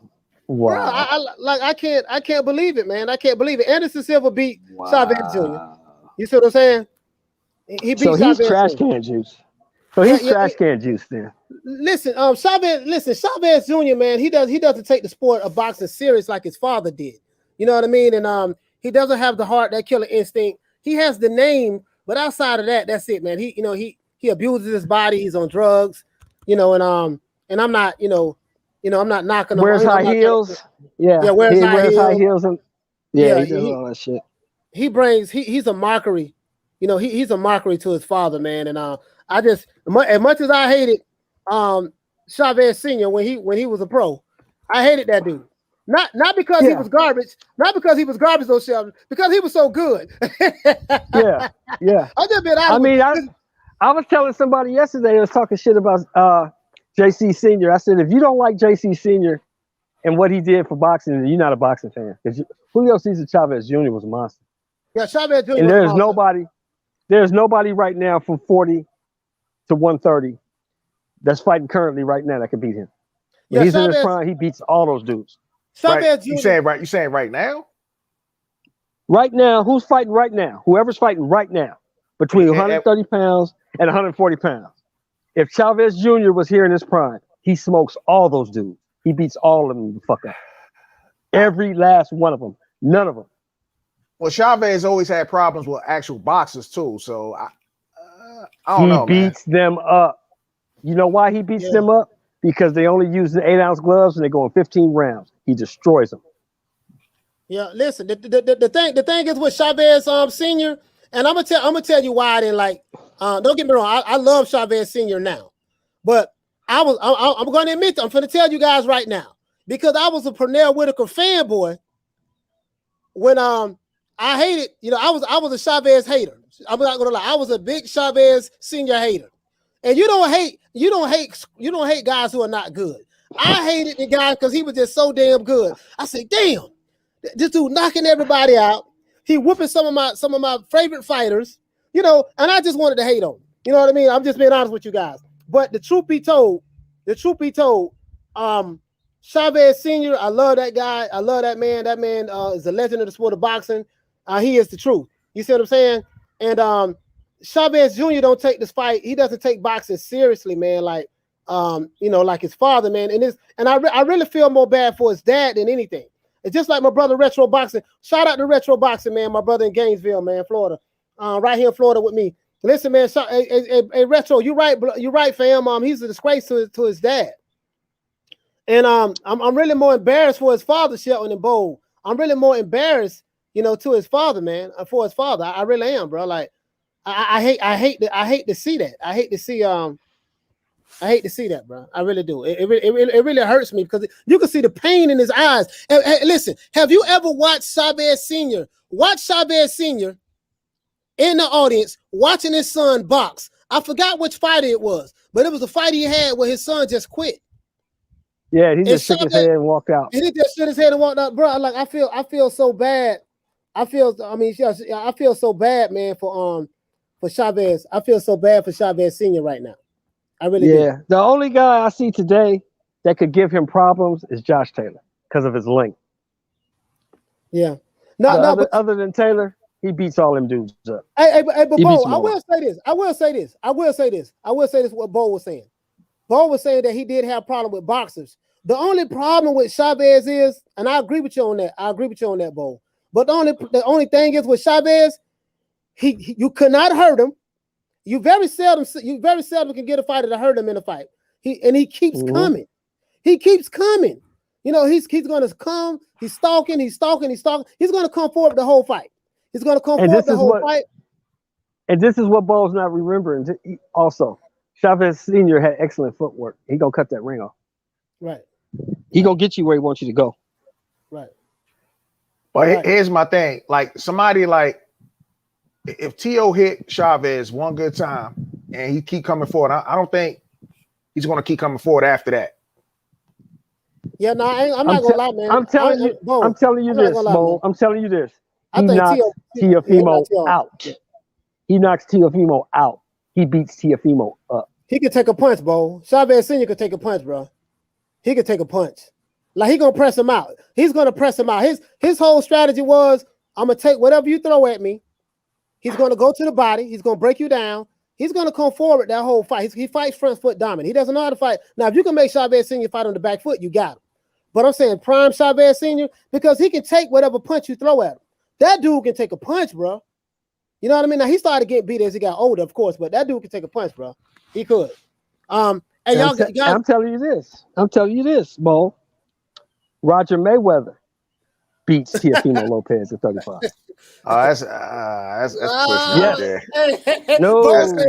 Bo said, I don't know that. The Black Mamba beats his ass. The Black Mamba beats his ass, homie. Can Roger take a punch, man? What about Roger Chin, though? Roger Chin, what about his chin, though, man? That's what I'm thinking about. I'm like, he been getting knocked out. How many times he got knocked out by Chavez?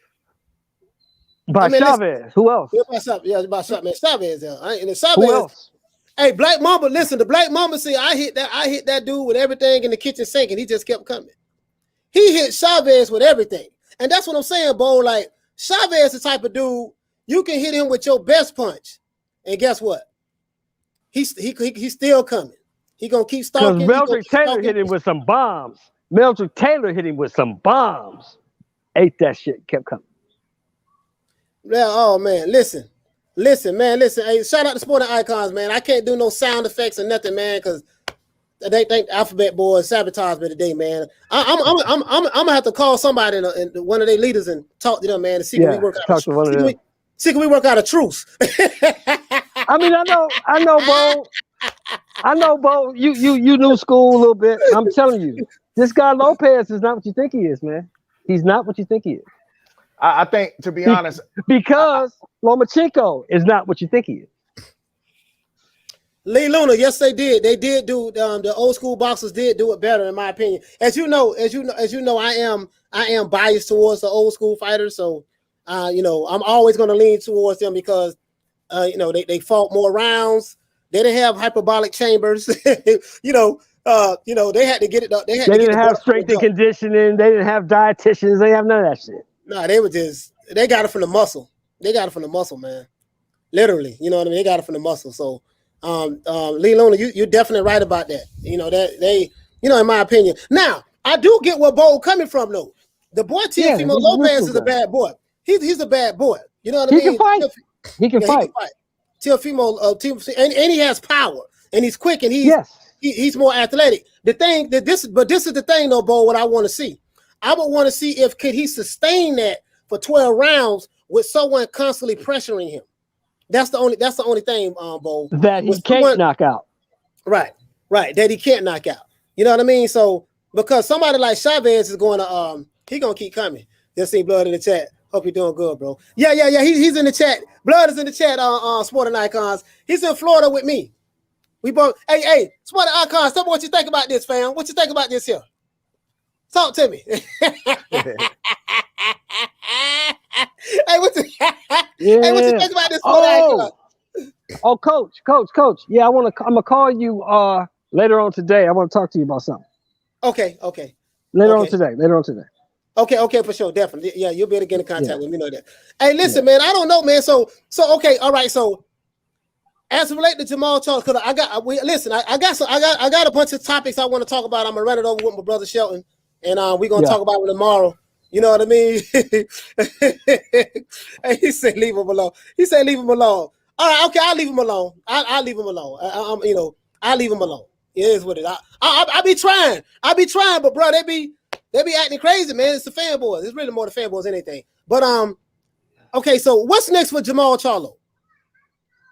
He got to fight somebody credible. You know, because he can't fight no more tune-ups, no more guys. He can't fight no more guys. He's going to have to. So listen, you have 4 champions in that division. Jermall Charlo is one of them. Whatever beef he has with what's the brother name? Boo Boo Andrade.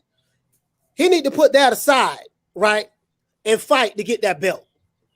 At least he could become a unified champion. You know what I mean? Now he had a big turnout in Houston, Texas. He had a big turnout. Yes. Right? He had a big turnout, which is great. You know, the people came out to see him fight. I'm pretty sure they thought he was going to get a knockout. I thought he was going to get a knockout. I'm being honest with you. I thought he was going to knock Buddy out. And the guy he was fighting looked like he was awkward. He looked like he didn't have his legs up under him. How Montiel was able to last 12 rounds, I have no idea. So now, Bo, let me ask Bo this question. Ask Bo. Let me ask Bo this. Did that fight last night, Bo, in your opinion, I'll be right back, say something about Jermall's power? No, not really. Because is Jermall Charlo really a one-punch knockout artist? You know, right now, I mean, he's not really a one-punch knockout artist. Like, yeah, he did knock out J-Rock, right? But J-Rock also is proven not to really have a chin either. I'm saying that the accumulation of punches, he still couldn't get the guy out of there because he hit the guy with everything but the kitchen sink. Right. But here's my thing, though. It's the guy came with a game plan tonight, and like I said, you know, maybe this guy came in because in his mind he's probably thinking like, oh, these dudes think I'm a cherry pick. I'm going to show up tonight, and maybe Jermall Charlo was thinking like, oh, this is an easy payday.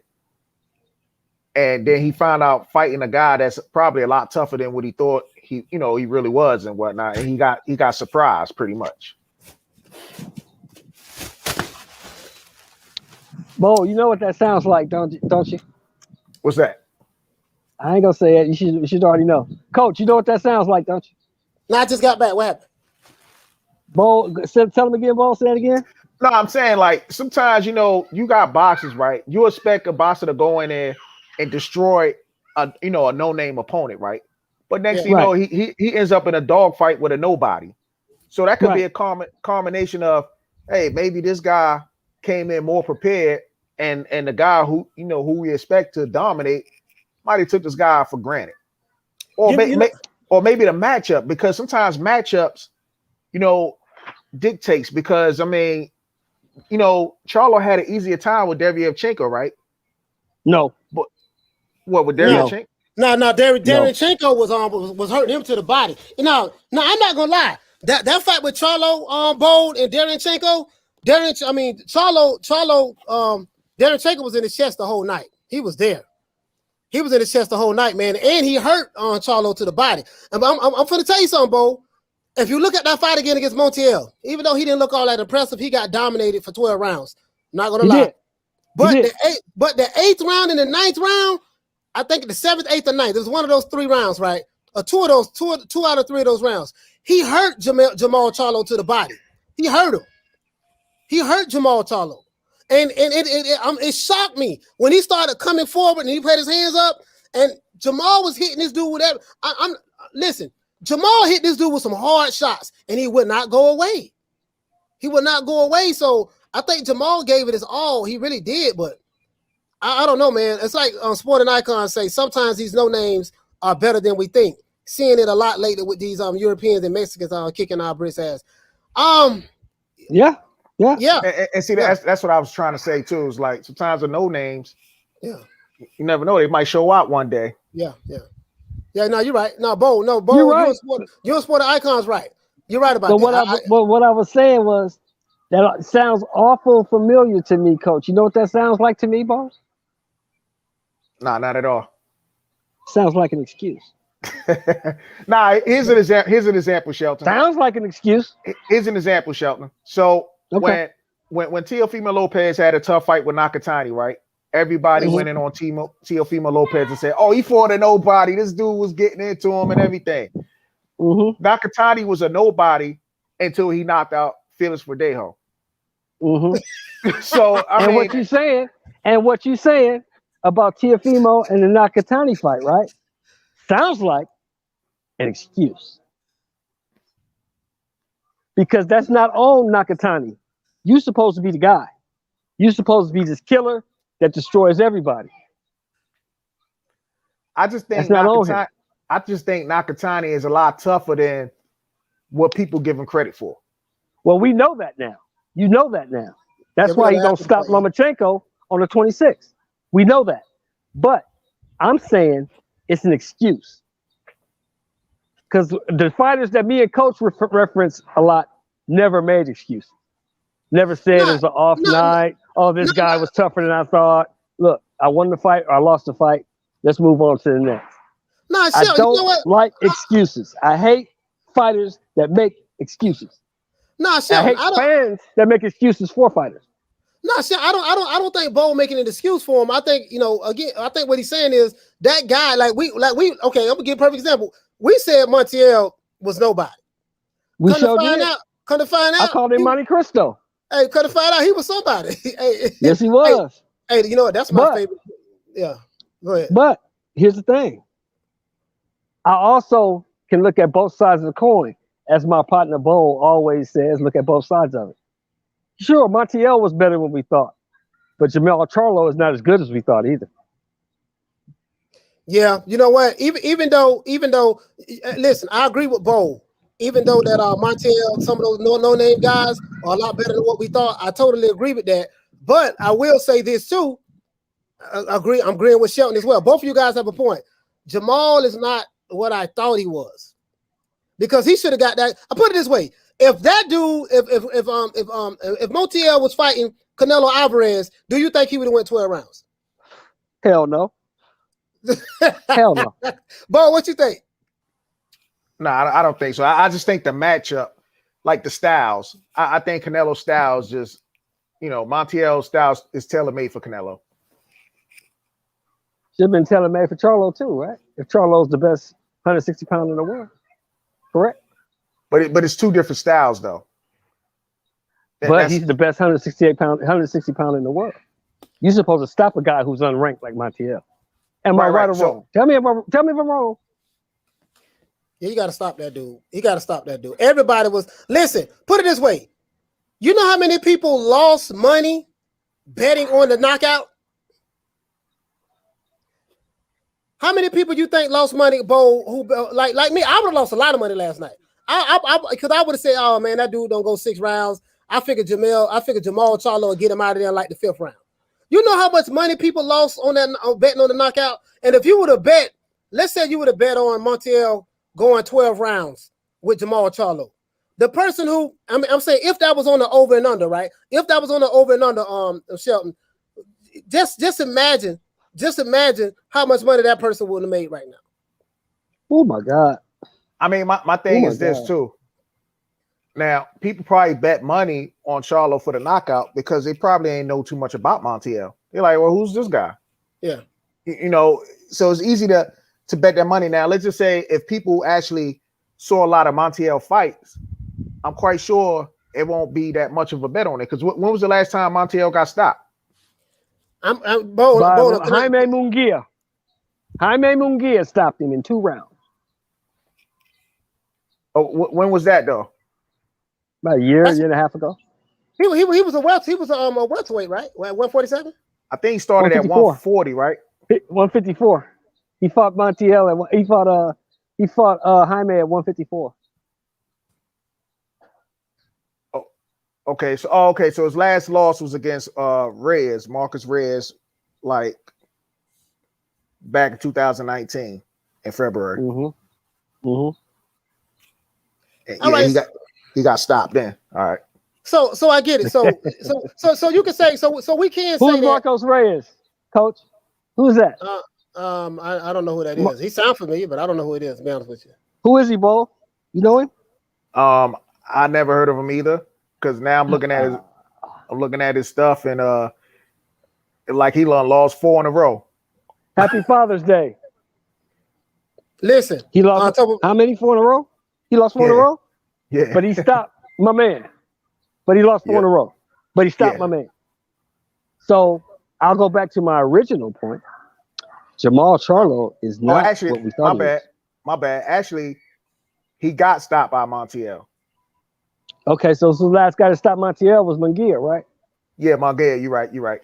And that was back in 2017. Okay. So Karma Serene said Charlo was not having a bad night. He was in a dogfight. Yeah, he was. Listen, Karma, I'm not gonna sit here and lie to you. Like when Charlo hurt Montiel twice in that fight. And remember when he hurt him, then Montiel kind of like got wobbly legged and he went to the ropes. I just thought that Charlo was gonna get him out of there. He was catching I'm calling for him to stop the fight, Coach. I'm calling at the TV, yelling at the TV, stop the fight. He was catching him with some clean shots. I just find that hard to believe. If that was anyone else in there, if that was Triple G would have got him out of there if he had him hurt like that. If he got him out of there, and I'm starting to wonder. Well, wait a minute. Maybe his, and he was taking all of Jermall Charlo's body shots. He ate the body shots. He took the uppercut. He took the right hand, the straight right. And like what shocked me with that fight was he took every punch that Jermall Charlo threw at him, and Jermall Charlo could not even drop the man. He couldn't even knock him down. I'm like this is what gets me. Forget the fact that, okay, this guy was tougher than we thought he was. Let's forget that. Let's forget that, right? The fact of the matter is he hit this guy with every punch in the kitchen sink. If Jermall Charlo threw 200 punches, he landed 180 of them. He probably landed 75, 80% of his power shots against this guy. I haven't looked at the CompuBox numbers, and he couldn't even knock the guy down. That was very surprising to me, Bo. I'm going to be honest with you, bro. That was very surprising to me. And I have to disagree with my man Sporting Icons right here. He says it's not about Charlo. It's just that I don't think anyone is ready for Canelo right now. I'm okay to be wrong, though. Brother, I think you are wrong. I think Benavidez beats Canelo right now. Yeah, I think Sporting Icons, I would love to see that fight. I would love to see, Canelo and Benavidez fight. Now, I know Canelo won't fight Benavidez because he doesn't have a belt. What I'm anxious to see, Sporting Icons, and Bowl and Shelton, is once, let's say we can get this Caleb Plant fight out of the way with Canelo. Let's assume if Canelo can win that fight, if Benavidez could become a mandatory for one of Canelo's belts, will Canelo fight Benavidez then? Because I would love to see those two great Mexican fighters fight each other. You know, Benavidez look like he can take some punches. He can take it. And when you're fighting a puncher, you got to be able to take those punches. You got to be able to bring some, as they say, you got to bring some ass in order to get some ass. So he's going to have to, in order to bring it, he's going to have to absorb some too. You know what I mean? My only thing with this is I don't see Canelo fighting Benavidez for two reasons. Benavidez has a hard time making weight. Mm-hmm. And let's just say if he does fight Canelo, he's going to be pretty much weight drained because Canelo might put a rehydration clause on that. And that's something that Benavidez can't maintain. So only way I could really see this fight happening is if Benavidez actually takes a loss and he looks bad, has a bad performance, and then Canelo say, "Hey, I want to fight you." But other than that, I just don't see this fight happening at all.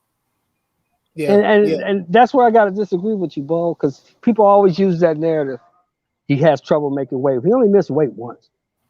I thought he missed it twice. And he missed weight. No, he missed it once, and he came out of a pandemic. It was in the pandemic. He couldn't use a sweat box, and he couldn't use the sauna, and he missed weight by 2 pounds. So he doesn't have a problem making weight. He missed weight once. Now, he has a cocaine problem, which he says he solved. But missing weight is not a problem for him. Now, when you say he came out of the pandemic and missed weight? It was in the beginning of the pandemic. This fight was like in March or April. Yep. Whenever boxing came back, it was one of the first fights back. He was in the bubble. He was on target to make weight. He couldn't use the sauna because of the pandemic, and he missed weight by 2 pounds. So that narrative is bullshit. People use that, but it's a bullshit narrative. He doesn't have a problem making weight. He's been making 68 for a long time. He was champion 2 times at 68. Right, and I thought he lost the weight on the scales too, right? I mean, he lost the belt. He lost the belt on the scales. He lost the belt on the scales in the pandemic. But he came back with the first fight of the pandemic. He lost the belt on the scales that time. The second time he lost the belt was for testing positive for cocaine. Oh, okay. All right, I stand corrected. Okay. Oh, so that so that's when he lost the belt. Because I was thinking like Bold. I was thinking the same way Bold was. I thought he had missed weight like a couple of times. But the first was okay. And thank you for correcting that. So coming out of the pandemic, again, first fight back, can't use the sauna, missed the weight by 2 pounds. Give him that. He missed weight. No excuse. He missed weight. But the second time was cocaine. Yeah. So David Benavidez doesn't have a problem making the weight. So making the weight won't be an issue in the fight. The question is, the one coach stated, which is a very good question, after he beats the Hebrew shit out of Caleb Plant, because that's what he's going to do. What does he do then? Because now you're the 4-belt, undisputed 168-pound champion, which means now you can't pick who you fight. Now you have mandatory. So are you going to drop the belts? I think or are you going to fight your mandatories? I think he'll drop the belts. I think he'll just get the belts just to say he did it, and then he'll drop the belts. You know what I mean? Not a thing I want Jermall Charlo to do. Stop calling out Canelo Alvarez, right? And and this is my advice to Jermall. You have a 160-pound division that you could try to become undisputed at. Because he said last night, Bold, I don't know if you heard it, but he said he's not moving up to 168. He's staying at 160. Yeah, that's what he said. So if you're going to stay at 160, then what are your goals at 160? Like, what are your goals? You see what I'm saying? Like, what are your goals? Like why not? Like what I love about Jermall Charlo, Jermall want all the smoke in his division. He's fighting his next fight. He wants to become undisputed. Jermall is and that's the difference, in my opinion, between Jermall and Jermall. Jermall like, okay, I'm gonna fight whoever I need to fight. He has three belts now. He has 3 belts now, right? He has 3 belts now. Yes, and he got the ring magazine too. Right. So once Jermall Charlo wins, let's say if he can beat this guy, you know what I mean? If he can win this fight against Costano, if he can win that, they have no choice but to put him in the pound for pound top 10. There's no choice. Facts. I'm surprised he's not already in the top 10. Okay. Go ahead. Let me address my man Sporting Icons. Canelo will drop the belt and go fight Bivol or Benavidez. Beterbiev. And Sporting Icons, in my opinion, that's a bad move because he doesn't beat either. I personally don't see that happening either because that's a high risk, low reward. Low reward, yeah. Yeah, he don't beat either one of those guys anyway. Yeah, yeah. I mean, one of those guys. Yeah. As a matter of fact, to keep it all the way across the board, Canelo doesn't beat Gilberto Zurdo Ramirez. Ramirez stops Canelo. Stop him? I don't. Listen, Stop man. his ass. Hold on, Sheldon. Stop I his don't ass. know about all this stopping. Stop his ass. Ramirez stops him. Hey, Sheldon. Bivol beats him. Beterbiev stops Canelo. Hey, here's my thing. Beterbiev knocks him out. I think Canelo has a better chance against Beterbiev than he does against Bivol. Because Beterbiev just comes forward. It just comes forward. And that's tailor-made for Canelo. Bivol, however, he got movement, and I think he'll give Canelo horrible problems. Yeah. Again, bro. Like, and you're right on Zurdo. Zurdo is a beast. He's a monster. Yeah, he's a big. Yeah, he's a beast, man. Like 41-0, 33 knockouts. I mean, that says something. Say 41-0. What he got? 30 what? 33 knockouts. 33 knockouts. Yeah, he got power. He has pop. You know what I mean? But I don't know. I don't know about nobody stopping Canelo now. Why can't Canelo get stopped? Why is it so unthinkable that this guy can get stopped? Man, Canelo Anybody can be stopped. Anybody can be stopped. Yeah, Shelton, man, you talking about King Canelo, man? He can't be stopped, man. Canelo was kind of. I mean, he hit it well, but he was hurt in that first Triple G fight. That's why he kept trying to fight on the back foot. Who is this dude? Clark Kent? This dude is Superman? He can be stopped. And he goes up to 75. Man. If he goes up to 75, his ass is gonna get stopped. Man, Shelton, I don't Stay know, away man. from 75, bro. Man, Canelo. Stay away from 75, Canelo. Canelo. Listen to me. Stay your ass away from them dudes at 75. They're gonna beat your ass. Hey, Shelton say, what you mean? Well, who is this guy? What, Canelo can't be stopped now? Hey, Shelton hit the nail right on the head. Shelton, you right though. Who the fuck is this guy that all of a sudden Ali can be stopped and Tyson can be stopped, but this guy can't? Get the fuck out of here, man. Come on. Stop it. Hey, listen. All I'm saying is this here. At 160, Jermall Charlo needs to fight Andrade. He needs to fight Triple G is going to fight Murata in December 30th, 31st, something like that, right, Sheldon? At the end of the year?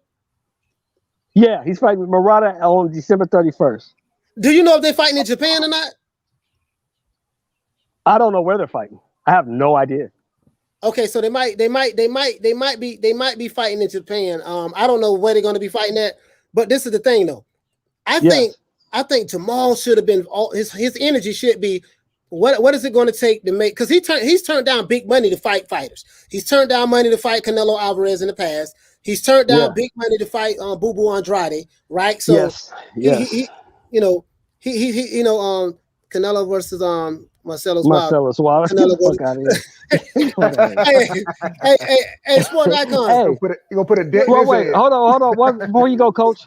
Rowan, Joe Smith gets knocked out by Canelo. Joe Smith is not that good.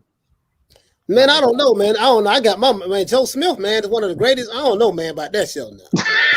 I don't know about that, man. Hey, listen, Joe Smith knocked Bernard Hopkins out the ring through the ropes. Bernard Hopkins was 73. Yeah, for real. Sporting Icons. Go ahead with Sporting Icons, Coach. Hey, wait a minute. No, I was just saying Sporting Icons say Canelo Marcellus Wilder. Canelo go to sleep. No, I think Marcello's he need to explain that he need to show us the autopsy report from his brother before he can even fight Canelo. That would be my request. You the one show us his. Hey, wait a minute, Coach. Let him show us his autopsy report with that whoever that dude was. Yeah, that truck driver slept his ass. Yeah, he got put to sleep. Truck driver slept the shit out of him. Yeah, he got put to sleep. He got put to sleep. He got put to sleep, man. On a complication. Yeah. They're fighting in Japan. So Triple G is going to Japan to fight Murata. Murata has like 3 or 4 losses. So he'll go to Japan to fight Murata. but he won't fight Andre. Come on. Yeah. Triple G ain't trying to fight Andre or Charlo. No. Man, listen. I don't know what y'all talking about. Joe Smith is about to get KO'd by. Listen, y'all gonna put some respect on Joe Smith's name. Joe Smith. Listen. And listen, Joe Smith is a beast. I don't know what y'all got against Joe. What y'all got against Joe Smith, man? Joe Smith almost lost his last fight against a nobody. He did lose that fight. That was a gift. Yeah, it was. Because that dude was getting in Joe Smith behind. Joe Smith just came on at the end of at the later rounds. But other than that dude was beating the mess out of Joe Smith. Man, listen, I think Joe Smith just had a bad night that night. But y'all was it Juju? Was it Juju, Coach? This what y'all don't understand. This what y'all don't understand. Joe Smith fights to the level of his competition. See what I'm saying? Listen, I believe in Joe Smith. I got faith in Joe Smith. You see what I'm saying? Put some money on him against Better BF then. There you go. That's how much you believe in it. Hey, Put some money on him against Better BF. Why we got to talk about money when it comes to Joe Smith? I'm just saying. Joe Smith. Listen, people ducking Joe Smith right now. They're ducking him. Joe Smith. Better be ain't trying to see Joe Smith. Bill ain't trying to see Joe Smith. Canelo would rather fight Better be or Bill before he fight Joe Smith if he was to move up to that weight. So I'm just saying, man, Joe Smith a beast, man. Okay. Joe Smith a beast, man. Y'all gonna put some respect on his name, man. Y'all gonna respect it. I don't know what it is. Hey, Coach, me and you gonna revisit this in September after that Better BF fight. We gonna revisit this beast talk. Listen, put all the money.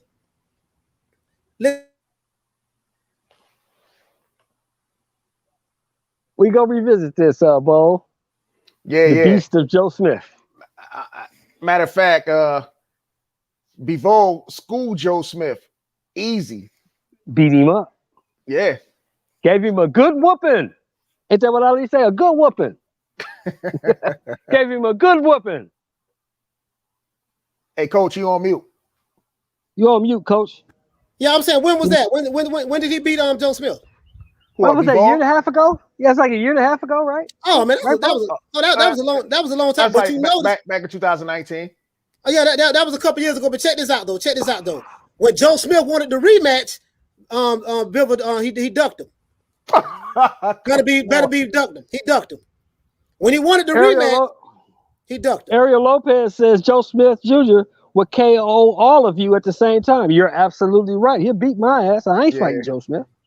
I'm just talking about boxing. I ain't trying to have no smoke with Joe Smith. I ain't fucking with him. Yeah, but he get in there with credible boxers, people in his division, they whoop his ass. That's what I say, Ariel Lopez. Man, I know Joe Smith will whoop my ass. He probably whoop yours too, but he won't whoop Better Biev or Bivol. That's what I'm saying.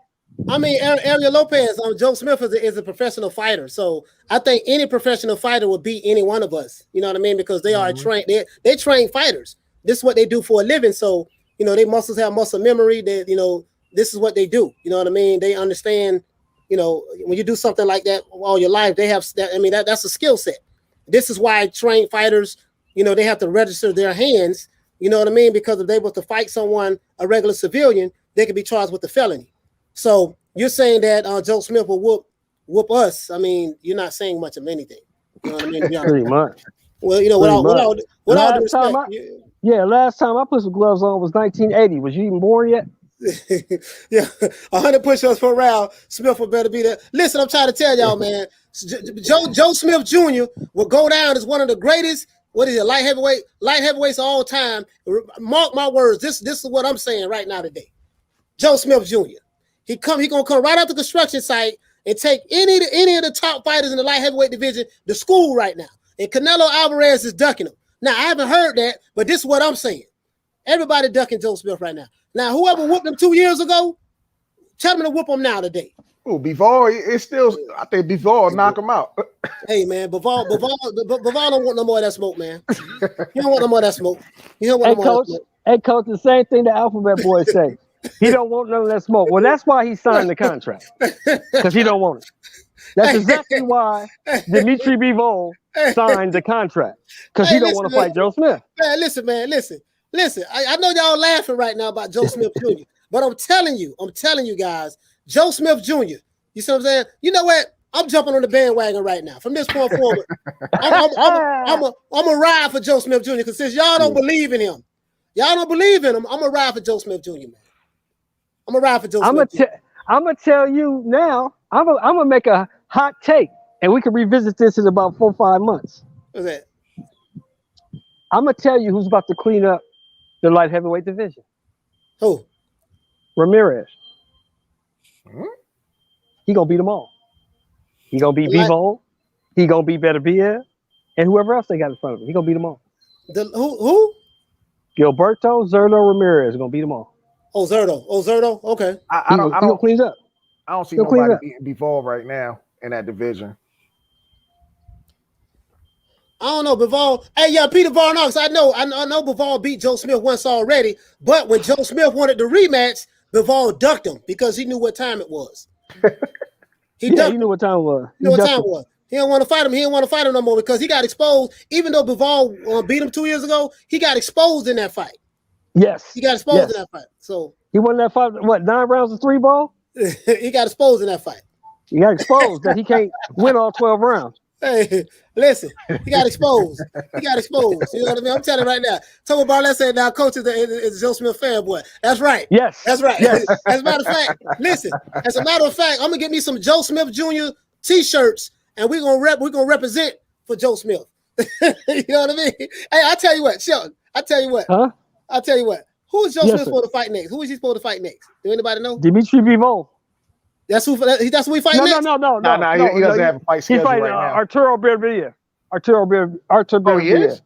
Yeah, he's supposed to fight Beterbiev next. They're supposed to unify. Artur Beterbiev.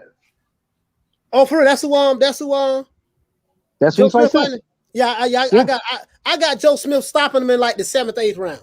When did they sign that fight? Because it's not even scheduled. It's not on BoxRec yet. That's what they were questioning on ESPN. They said his next fight was going to be Beterbiev. ESPN said that when he beat the guy Vaslov or whatever his name was. Yeah, Vlasov. Yeah, Maxim Vlasov. Hey, Shell, there go Toon. There go my brother. Hey, Toon, I ain't got my sound effects, dog. So please forgive me, man. Shout out to my brother Toon. Shout out to my brother Toon for the super chat. Say, Shell, let's get that bet on Barrios versus Tank. I got Tank and 10. I thought we already had it, Toon. No, hey, Toon, I thought y'all already had it. Yeah, I thought y'all already had it. Yeah, we bet that already. I told you I want my money back because you beat me on the Ramirez fight. Ramirez and Josh Taylor. Yeah, y'all bet it already, Toon. Yeah, we already got that. We got $50 on that. Don't try to run, Toon. Don't try to run. You trying to run now. Hey, man, listen, man, I'm trying to tell you, man. All right, that's what I'm talking about, Dave. I am Dave. That's what I'm talking about. We got two people in the chat. Me and I am Dave. We believe in Joe Smith.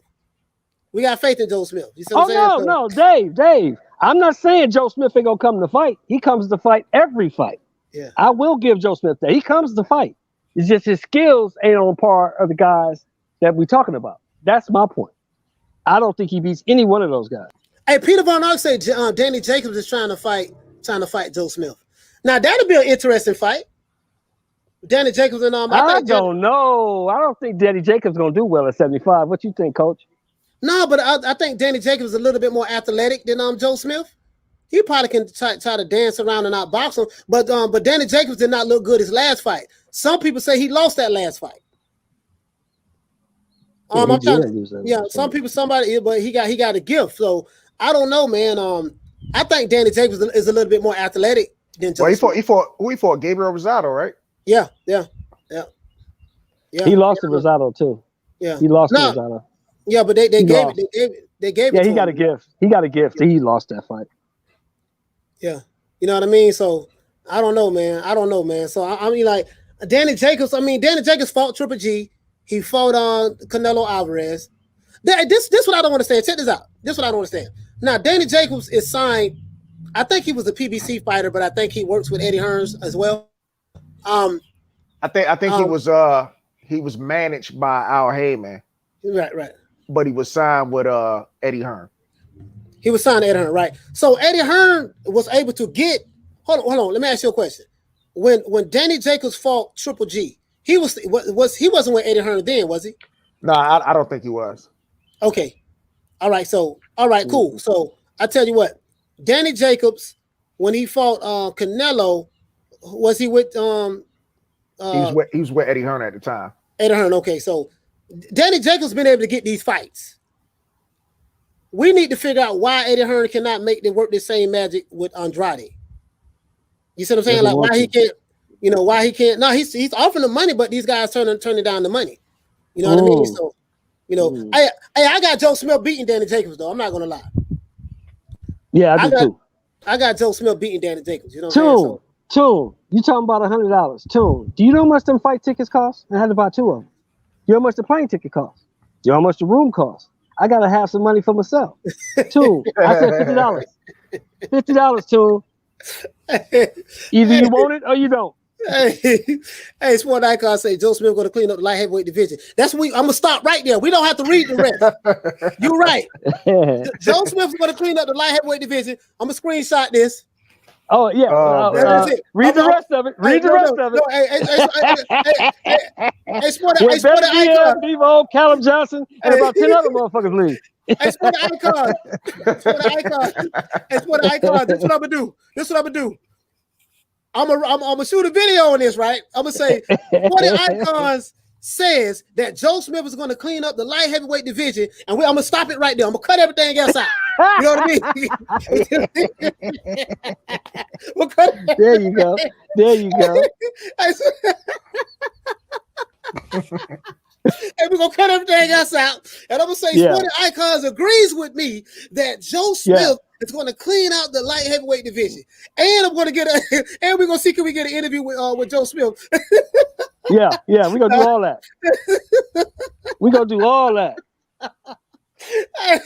Hey, listen, man, but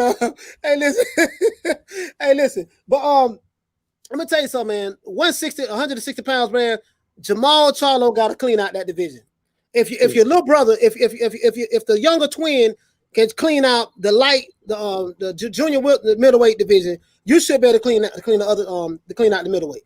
Period. Especially if you're not gonna move up. If you're not, well, it's obviously he can't move up because if you couldn't get Montiel out of there last night, them big boys gonna be able to, and super middleweight gonna be able to take his punches. Especially So Toon say it's a bet. Okay, it's a bet, Toon. Don't run from me. Hey, listen. $50. $50 bet. Listen, I'm taking all bets. I'm taking all bets. Anybody want this smoke? When Joe Smith fight, who he fight on? Better be? Yeah, that's supposed to be his next fight. I got a $1 bet on Joe Smith. So anybody want it? Anybody want this dollar? Let me know. Listen, I have a $1 bet on Joe Smith. You know what I mean? So if 10 dudes want to bet me on that, that's $10. I like Joe Smith all day by stoppage. He gonna stop about the 7th or 8th round. TKO knockout. Okay. Joe Smith. $1 bet. Bo, you gonna take him up on that? Listen, and I want all the smoke. Whoever want to bet. Since you guys don't believe in Joe Smith like I do, you see what I'm saying? I'm riding with Joe Smith Jr., man. You know what I mean? I'm gonna tell you this one. I got a $1 bet too. I got a $1 bet that, like my man Peter Von Ark says, Trevor Bryant will be the next undisputed heavyweight champion of the world. Hey man, listen. I'm the one told y'all Trevor Bryant. I'm the one told y'all about Trevor Bryant. Y'all didn't even know who he was, man. Shelton, you still I still don't know who he is. Don't know who he is. Trevor Bryant, pound for pound. Listen, this is pound for pound heavyweights. We're just gonna say heavyweights right now. We're gonna have Tyson Fury #1 because he's the he's the undefeated heavyweight, right? He's the undefeated top dog. So I gotta give him that on the strength of that. I'm gonna have Anthony Joshua behind him because he's the unified champion, right? I have Deontay Wilder behind Joshua because he doesn't have a belt yet, but he hasn't. He's never been unified before. Now this could be, disputed or whatever, however you want to have it. But I have Trevor Bryant in my top 5 heavyweights right now. Trevor Bryant is in my top 5. Trevor Bryant. Guess what? Who's 3 and 4? Well, no, Trevor, bro, 3 and 4 is gonna be. Listen, hold on, no, you mean 4 and 5. 4 and 5. So we got Tyson Fury, Anthony Joshua, We got Tyson Fury, Anthony Joshua, Deontay Wilder, Trevor Bryant, because he's a champion, and I give you Andy Ruiz be number 5. Okay. Listen, and guess what? And guess what? Everybody ducking Trevor Bryant right now. Joshua had a chance to fight him, he ducked him. Wilder had a chance to fight him, he ducked him. Tyson Fury had a chance to fight Trevor Bryant, he ducked him. Everybody ducking him right now. Everybody ducking Trevor Bryant. It looked like comment, coach. Yeah, that's funny. Listen, y'all gonna put some. Listen, it's 2 fighters you gonna know. You're gonna put some respect on Joe Smith Jr. name, and you're gonna put some respect on Trevor Bryant name. Read that comment, coach. Let's say Mike Tyson and Liz Lewis retired when Joe Smith Jr. walked in the boxing gym. They dumped him too because they knew what. Yeah, exactly. Yeah, you know what? That's right. Hey, I'm gonna screenshot that one too. You're right about that. Hey, now I'm gonna take the laughing emoji off now. I'm gonna edit the laughing emoji. You see what I'm saying? Hey, I just messing with you. Listen, but all jokes aside, Trevor Bryant is the only American heavyweight champion that we have in the United States right now. For whatever that's worth. Let me see. For whatever that's worth. Peter Von Arts, I got one question for you. Who in the fuck is Trevor Bryant? What you mean? Who is Trevor Bryant? Listen, man. What you mean? It's Trevor Bryant? I never heard of this dude. I never heard of him either. I just told you he is the WBA regular heavyweight champion of the world. I just told you that. Who did he beat? He beat what the dude named Bermain Stavern. Oh my goodness! He stopped him. He stopped Bermain Stavern, I think, in the 10th or 11th round, right in at the Hard Rock Hotel in Hollywood, Florida. Stopped him. Wow. Stopped him. I mean, we talking about Bermain Stavern, though. I mean, come on. Hey man, Bermain Stavern. Hey, that's who Wilder beat in order to become WBC champion. You see what I'm saying? That's who he beat. He said, "Oh my God!" Hey, listen. Hey man, look. Hey, I'm trying to help you, man. I'm trying to. Yeah, you're trying to help me, coach. You're trying to help me. I believe you. See, you know the old school fighters, right? But you don't know who Trevor Bryant is right now. Listen, he's from New York. He's one of the. I'm looking at it right now. Listen. Let's go. Hey, Lee Luna, you're right. They not believers. They're not believers right now. I'm trying to tell them. Listen. Hey, Carmen Serene. Yes, that's right. Trevor Bryant. And he beat Bermain Stavern. Stopped him. Not only did he beat him, he stopped him. In the 11th round. Right. I think the 10th or 11th round he stopped him. It was a late stoppage. And Deontay Wilder did that in what? 2? But the first fight, that was the second fight. The first fight, Wilder went 12 rounds with him. You did. Yeah, Wilder went 12 rounds with Stavern in the first fight. Trevor Bryant, his first time fighting Bermain Stavern, he stopped him. So he did something that Deontay Wilder didn't do. Oh yeah, and plus you got to remember, Stavern was a spry young 45 when he got stopped by Trevor Bryant too. Hey now, man, Bermain Stavern just got knocked out 3 times in a row because he just got knocked out right before that between with George Joyce in 6 rounds. Hey man, that ain't Trevor Bryant's fault. You know what I mean? That ain't got nothing to do with Bryant. That ain't got nothing to do with Bryant. Yeah, he got knocked out, but that's neither here nor there. All I know is the Bermain Stavern. That's neither here nor there. That shit don't count. We ain't talking about the knockout seat in the face. That shit don't matter. Bermain Stavern is the only American heavyweight champion that we have right now. That's fact. Hey, facts. He's Canadian. No, he's from New York. Talking about Trevor Bryant. Sorry about that. Yeah, hey, sorry about that. Not Bermain Stavern, guys. I'm getting them confused. I meant to say Trevor Bryant. Trevor Bryant is the only American heavyweight champion that we have right now today. And I think us as Americans, we need to rally behind him and show him our support. We should. I mean? Yeah, you know what I mean? So if he actually fights somebody, we will. Listen. Karma Serene. Oh, shout out to my brother Troy in the building. Karma Serene. I think that all of us as Americans, we need to rally around our American heavyweight champion. Oh man. Because right now, all he gotta do is fight somebody, coach. That's all we want. I think I put more faith in Jerry Anderson than his Oh, there we go. There it is. He's the WBA regular heavyweight champion. So that's right. Call out Big Baby Anderson, fight him, and we'll put some respect on your name. Hey, listen, Troy Graham said Dillian White isn't ducking Trevor Bryant. I beg to differ. He is. He called them out. No, he called them out. He called them out, but I think he was playing when he called them out. I don't think he was serious, Troy. I don't think he was playing. You know what I mean? Because everybody know about Big Bad Trevor Bryant. Big Bad Trevor. Trying to tell you, man. And he's a Don King promoted fighter. As a matter of fact, this is what I'm gonna do, man. Because I think you guys, yeah. See, y'all don't know nothing about boxing. That's y'all. Yeah, we don't know shit about boxing. Yeah, y'all don't know nothing about boxing. So this is what I'm gonna do. We're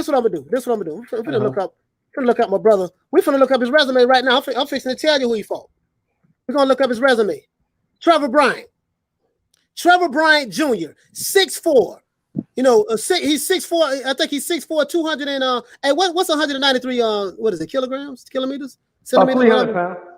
That's about 300 pounds.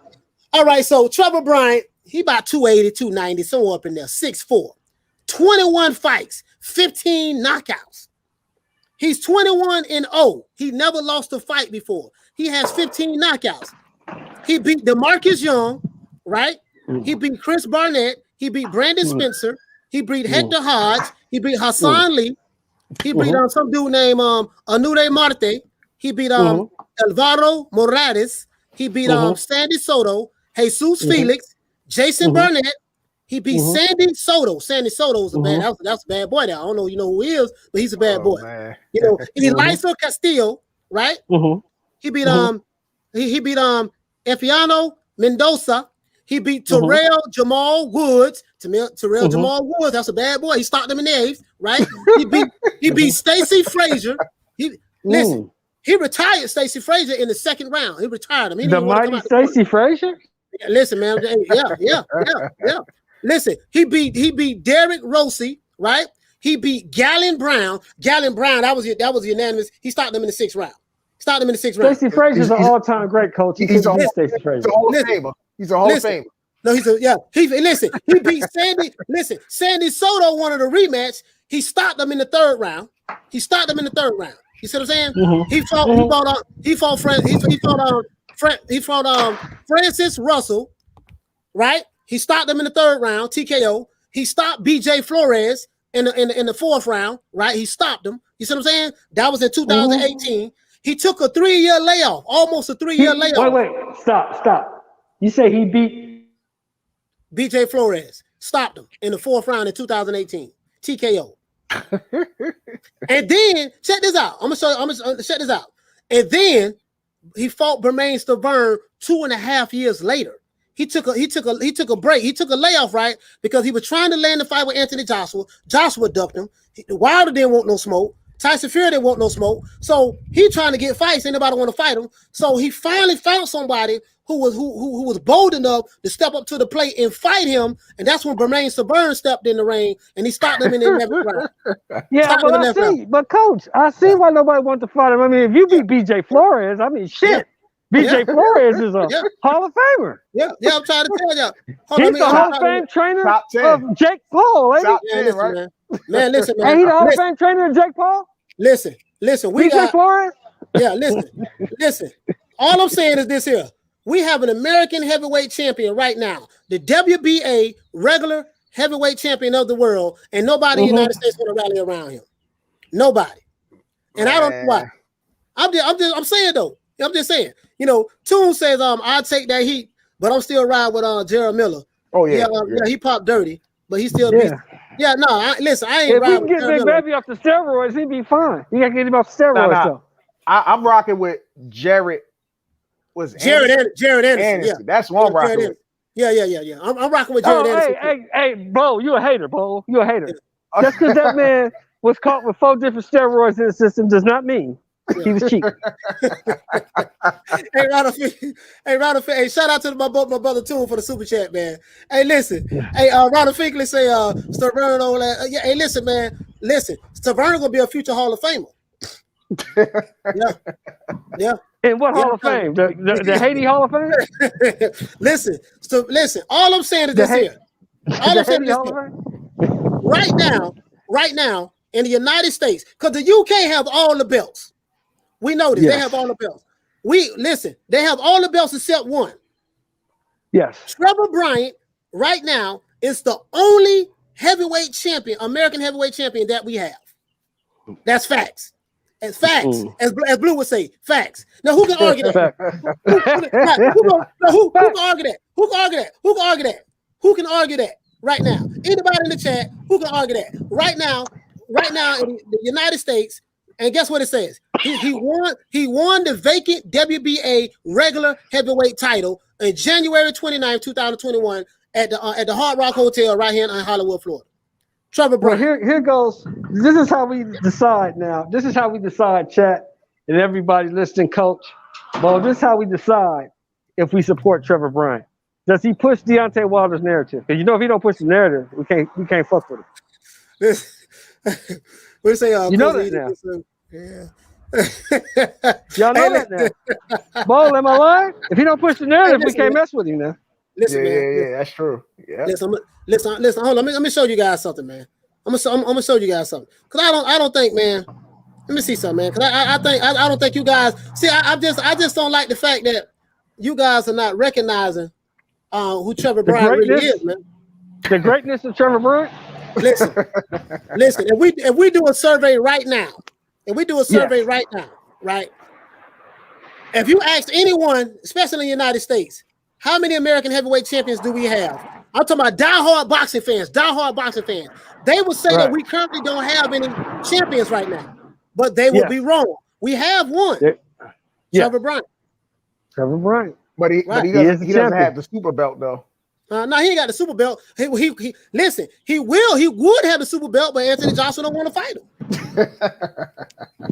Johnson want to fight him. So technically, who listen? If Tyson Fury and Deontay Wilder, let's say Tyson Fury win the fight, or if Deontay Wilder wins, if they fight Anthony Joshua, whoever win that fight, technically they won't be undisputed because Trevor Bryant still got the belt. He still got a belt. Okay, so let's do this. Let's do the same thing that AJ did with Usyk, right? Let's give Trevor Bryant the super belt. Let's give it to him, and let's see how much money he makes. No, we ain't gonna give it to him. Trevor want to fight for the belt. He want to fight for the belt. We ain't gonna give it to him. Troy, will you break this up, please, Troy? Go ahead, Troy. Let them know how good Trevor Bryant is, man. Troy knows. Yeah, I'm just going by those names, Coach. First of all, your happy Father's Day to everyone, right? Happy Father's Day, brother. Happy Father's Day, brother. And also, Coach, just to let you know before I touch on the subject, well, she won her fight. She's a new champion, man. Yeah. All right. Parker, yeah. I said it. She won by unanimous decision, 10th round. Yeah. Yes, sir. Now, now Trevor Bryant. Yeah, man, Trevor Bryant's great. I'm just going by the names. He sounds like he beat the entire Cuban, and Panamanian, a baseball team. He's a great baseball fighter, I guess. But as far as boxing, I don't know anything about him other than he beats Tavern and he wear tight pants. You ever seen him dress? Hey man, listen, I ain't worried about how he wears skinny jeans. No, but he wears skinny slacks. What kind of grown man wears skinny slacks, man? That's just not right, man. That's all Troy, the heavyweight champion of the world. No, I hate those. Okay, listen. Let me ask you something, Troy. Right now, who is the current American heavyweight champion right now? Well, to quote my man Keith Sweat, nobody. Listen, man. Listen. I'm telling you, right now, Trevor Bryant holds the WBA regular heavyweight championship title. He's an American. Why we as Americans cannot rally around our fellow champion? Well, I'm gonna be honest with you. He's not good. That's why. No, man, the man. Listen, he's a Hall of Famer. No, he ain't there yet. But listen, all I'm saying is this here: Dillian White. I did hear Dillian White call Trevor Bryant out. Yes, he did. He did call him out, right? Now, Dillian White need to make that fight happen. Eddie Hearn need to make that fight happen. Wait, stop. What you mean Dillian White needs to make the fight happen? The champion makes the fight happen. No, but the champ, he called the champ out. So what? The champion is still the champion. The champion has to send the offer, and the challenger has to accept. The champion makes the fight. That's the way it's always been. I don't know when it changed. See, this is what I'm thinking. This is what I'm thinking, right? I'm thinking that we can rally around our fellow American. You know what I mean? That's what I'm trying to do. We can rally around him. You see what I'm saying? Then we can get the word out that we do have an American heavyweight champion currently right now today. Wilder lost his belt. You see what I'm saying? And he's trying to get his belt back on the 24th of July. But why we can't rally around Trevor Bryant? That's all I'm saying, guys. That's all I'm saying. Okay. Let's say this. Let me say this, Troy. Let me see if you agree with me, Troy. Wilder's gonna, if he wins, he gets the WBC belt, right? Right. Why don't he try to unify the WBC heavyweight championship and the WBA regular and fight Trevor Bryant? Hey, you see what I'm saying? Check this out. Sporting icons. That's right, brother. He said it is true. The WBA regular title belt is with the history. The super belt is the new one. Exactly. That's all I'm saying. The WBA regular, you see what I'm saying? In my eyes, you know, because it's been around longer than the super, has more validity than the super belt. Hey, Coach, that's a topic. I think we might have talked about a couple of weeks ago, but that's a topic we need to touch on. Because I know we talk about the franchise belt with the WBC, right? But the Super WBA, it's the exact same belt. So my thing with that is, how can we discredit the franchise champion and pump up the WBA Super champion? Hey Troy, when did the WBA Super come about? You know what, Coach? I don't keep up with the extra belts, the super belts. I know the history of the first belt and all, but I don't really keep up with all the extra belts. But let me just ask a quick question. I eat a lot of vegan food, man. I'm trying to lose weight. Y'all ever have vegan cheese? Yeah, I eat that all the time. Yeah, I eat that all the time. Yeah, but it's an acquired taste, right? Yeah, just like Trevor Bryant. Trevor Bryant is a vegan cheese. Yeah, it's a quiet taste. I mean, you're absolutely right. Hey man, salute the Philly Fly man for the super chat, man.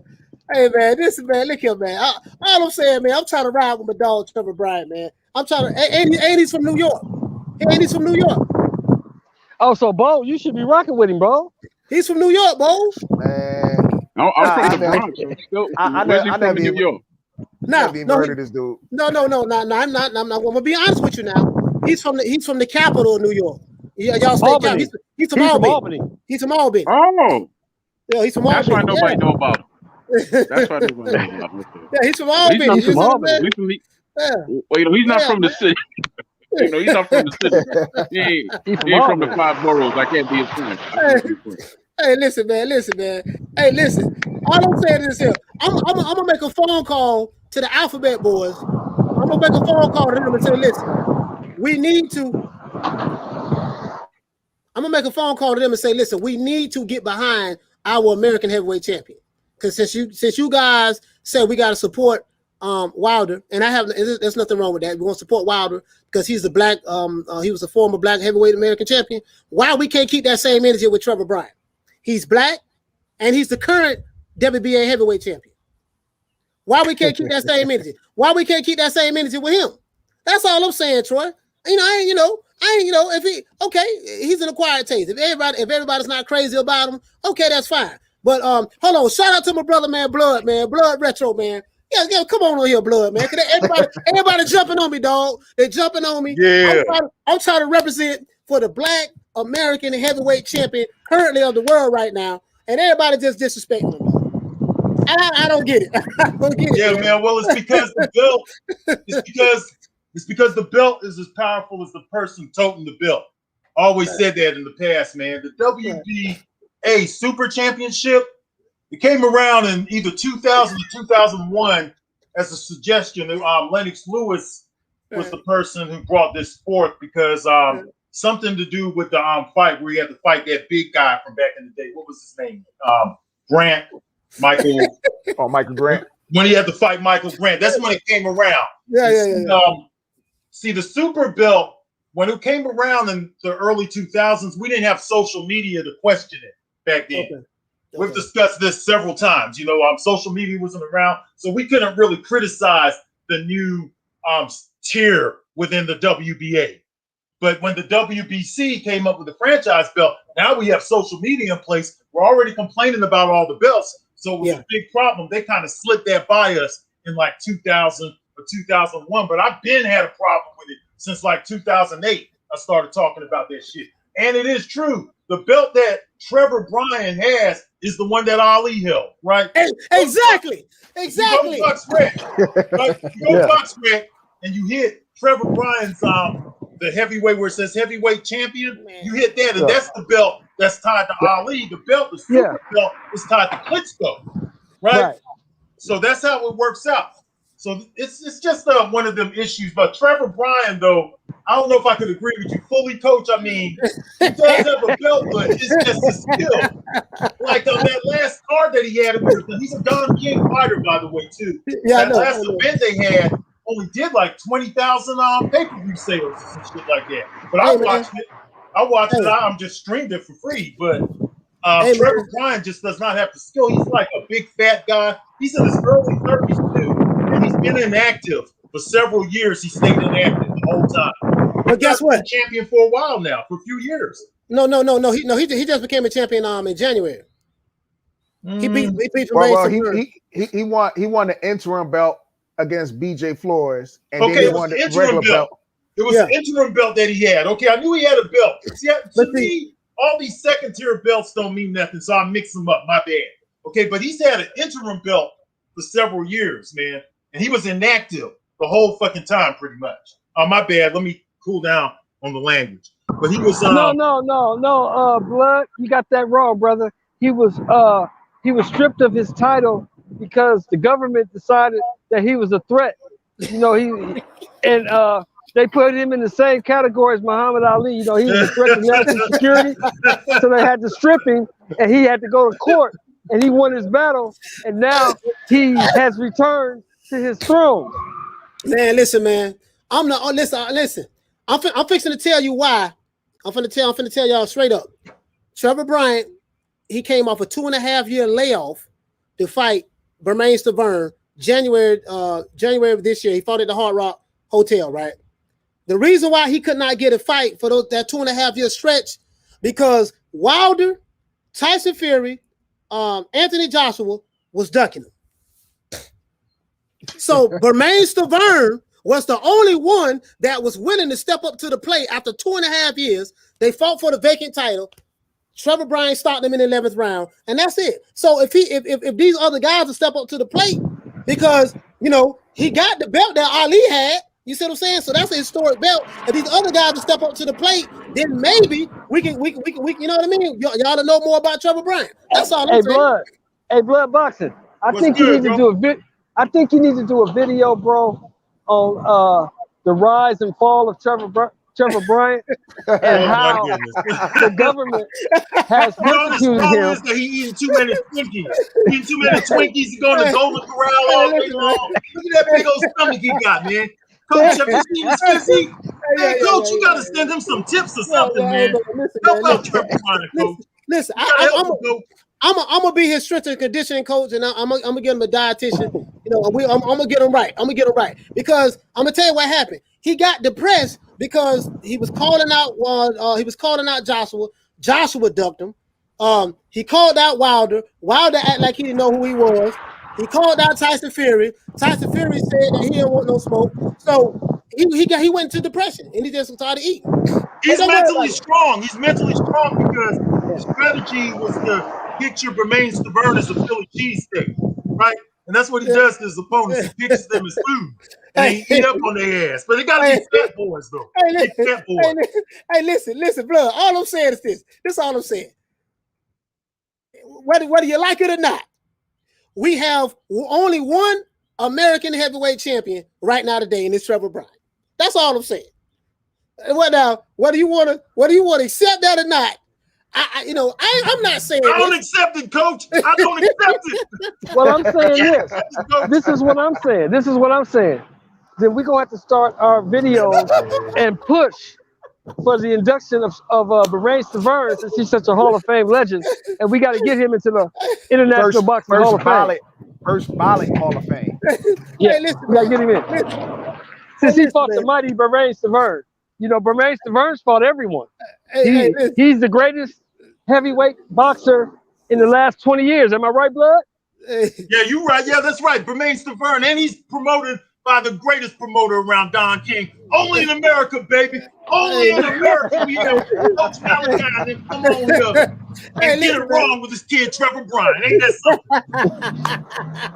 something? Hey, Don King got me on the payroll. He sent me a check last night. Y'all don't know that. Hey, I tell you. Oh, I gotta go. That's a good one. Look at that comment. That's a good one. We need to pull Malik Scott out of retirement after this Wilder fight and have him challenge the mighty Trevor Bryan for the WBC. And what WBA he said heavyweight new coach. championship. He said new coach. Oh, okay. Oh, That's actually a great idea. Oh, yeah. That's actually a great idea, and I'll tell you why. Because he could beat Bryan, and then he could fight Wilder, and throw another fight for him. Great idea. Hey, you know what? Hey, man, you know what, Troy? I was looking at that fight, right? With Malik Scott and Deontay Wilder, and I'm not gonna lie to you. I think it was the first round. I don't want to say knockout because it really wasn't a knockout, but I'm like, dude, you literally got punched on the gloves. He hit you with a two-piece. You literally got punched on the gloves, and he fell, right? And he had his leg like wrapped around the lower turnbuckle in the ring.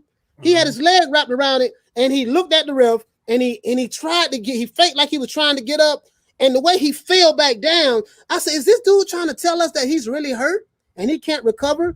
He tried to get up and fell. I'm like, "Oh my, bro! It was such a terrible acting job." He pulled a Bruce Seldon. Well, Bruce Seldon did that to Mike Tyson. Yeah. Hey, listen, I want to ask y'all something on the panel here, man. Okay, now if Deontay Wilder expects Jermall Charlo to keep the same energy when he sees him, then why didn't Deontay Wilder keep the same energy when he saw Tyson Fury? I want to ask that question. I want to ask why he didn't keep the same energy when he saw Tyson Fury, yet he expects Jermall Charlo to keep the same energy with him. Isn't there something wrong with that whole thing? I mean, he kept the energy with Dominic Brazil, but he sure didn't keep his energy with Tyson Fury, so you can't expect nobody to keep no energy with you. I want to know what y'all think about that. No, that's no, you make a valid point on that, because when he was face to face with Tyson Fury, he was quiet. The only thing I didn't like about the press conference, Troy and my brother Blood, is that you said all of these things, right? I just wanted you to, and you said that you have proof, you're going to show it, and your supporters have been writing for you on the internet, even to the point to where they have been threatening other people. They have been threatening other people online and stuff like that, and trying to, internet bullying and stuff like that. We know they ain't gonna do that, but I'm just saying. And I at least wanted you to say something. Yeah, man. You cheated me on Fury, and this. Even if he didn't show any proof, at least I want him to say, "Look, you cheated me in the last fight. This fight, we're gonna make sure that you don't get away with what you got away with in the second fight. It's gonna be off with you." I wanted him to say, just at least say that, and he didn't say. As a matter of fact, his body language, shoulders down, he looked like he didn't want to be there. Malik Scott has to do the talking for him. Throughout his whole career, he's never done that. So now it's like I got mind control over Debo.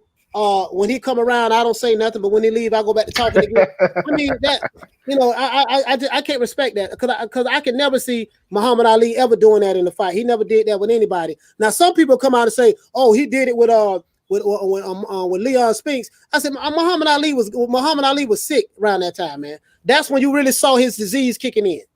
You really saw his disease kicking in around that time, and he wasn't talking as much as he used to. So you can't even use that as an example. Ali was talking, but he couldn't talk as much. He was slurring in his speech and stuff like that. I mean, and I remember it like it was yesterday, because I was just looking at it 2 days ago. He wasn't the same that he was, when he fought. I think when he fought Spinks, 1978.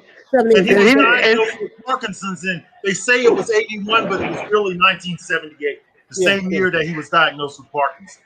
Right. And they didn't want him to take the fight. Yeah.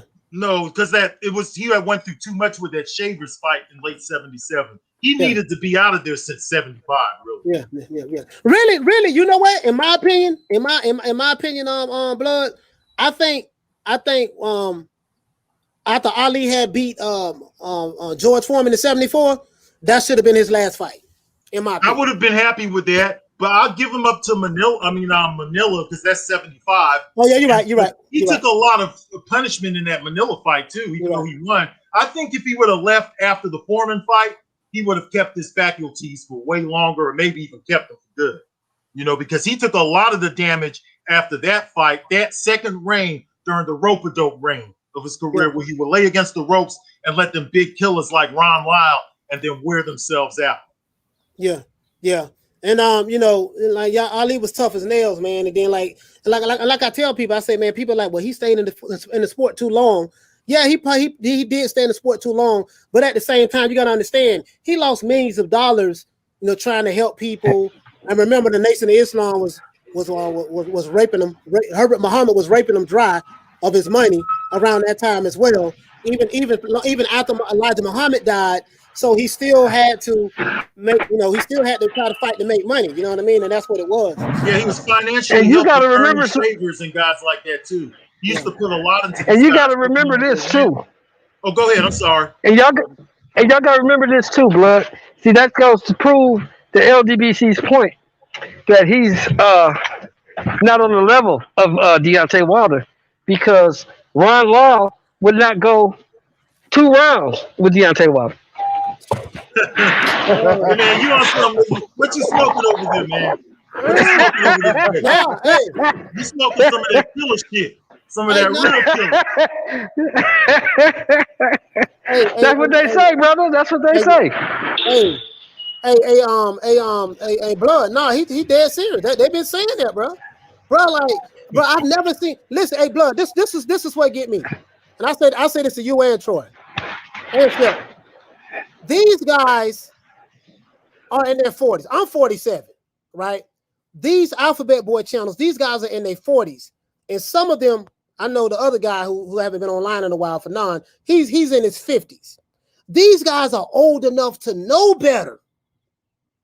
If they were some young kids saying this stuff, I wouldn't even pay it no mind. I'd be like, okay, they don't know nothing. But when you are in your 40s and pushing 50, or in your 50s, and you are seeing these talking points disrespecting the older generation, especially when you have somebody like Kurt Anderson over there, who he kind of know a lot about the sport of boxing, and this stuff, and you guys still say, oh man, well Wilder he's the greatest.